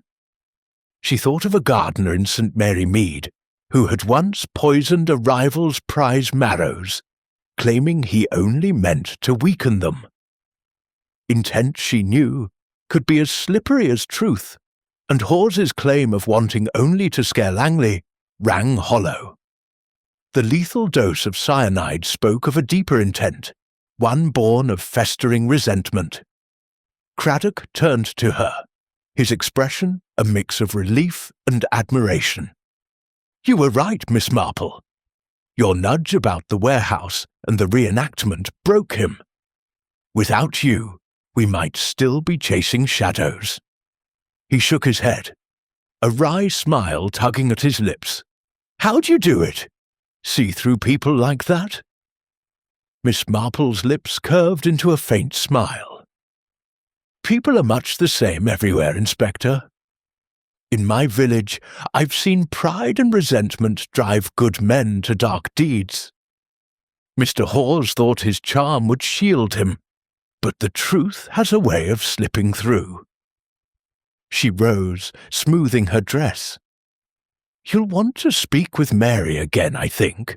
She may have more to say now that the pressure is off." Craddock nodded, making a note. "I will. And Mrs. Prescott's hatpin. Any chance she was involved?" Miss Marple shook her head gently. "I think not. Her grievance was real, but her composure was too studied, too proud. She's not one for such a reckless act. And Mr. Withers's defensiveness was likely just his fear of blame. But Mary, she saw something, I'm sure, and her fear of Mr. Withers kept her silent." She paused, her eyes distant. "The village will talk, of course, but the truth is out now." As she left the station, the noon sun warmed the village, casting long shadows that seemed less ominous than before. Miss Marple walked slowly toward Chalcot Lodge, her mind at ease but still turning over the case. Hawes's confession had tied the threads together. The poisoned glass, the cyanide, the motive of revenge. But it was the human frailties, the pride and bitterness, that had woven the pattern. She thought of her garden, where weeds could choke the roses if left unchecked, and knew that St. Mary Mead, like her roses, would recover from this shadow. And Miss Jane Marple, with her quiet wisdom, would return to her knitting, ready for the next puzzle to unravel. Chapter 12. The Garden Restored.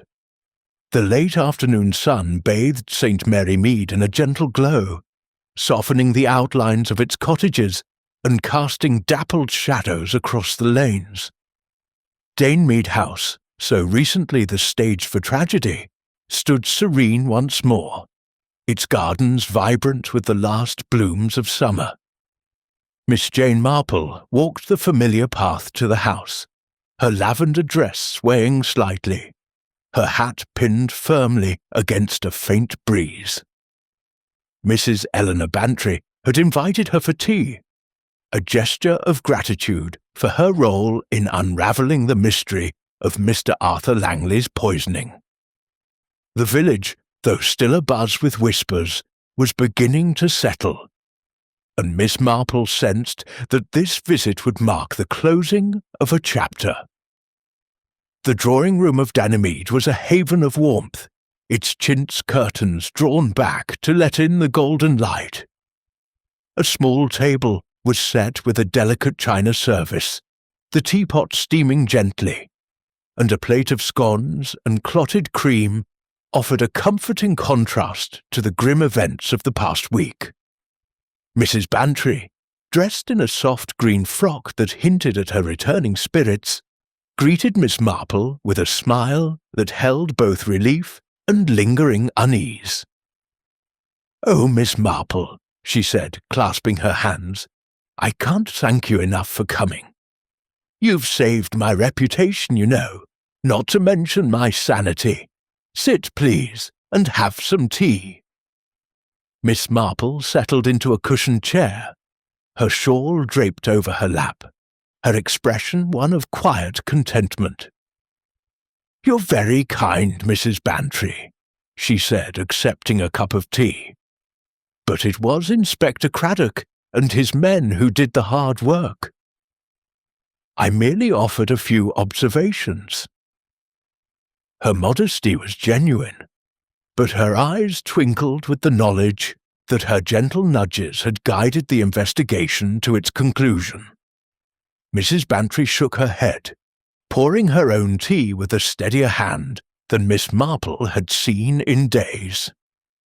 "Nonsense, Miss Marple. Craddock told me himself how your insights pointed them to Mr. Hawes. To think he was so charming, and all the while planning such a dreadful thing." She shuddered, then added, "I still can't believe he meant to kill poor Arthur, though he claims he only wanted to make him ill. Such a wicked act over a land deal." Miss Marple sipped her tea, her thoughts drifting to Mr. Hawes's confession. His claim of intending only to scare Langley had rung hollow, for the dose of cyanide was far too potent for mere mischief. She recalled a gardener in St. Mary Mead who had once poisoned a rival's prize blooms, insisting it was a prank when his true aim was to destroy. "People's intentions are often murkier than they admit," she said softly. "Mr. Hawes's pride was wounded, and pride, I've found, can twist even a clever man's judgment." Mrs. Bantry nodded, her expression sombre. "I should have seen it, you know. Gerald was so bitter after that land deal, but he hid it behind that smile of his. And poor Arthur, so carefree, he never suspected a thing." She paused, buttering a scone with a distracted air. "What about the others? Mrs. Prescott and her niece, or Mr. Withers's girl, Mary, were they involved at all?" Miss Marple set her cup down, her hands folding neatly in her lap.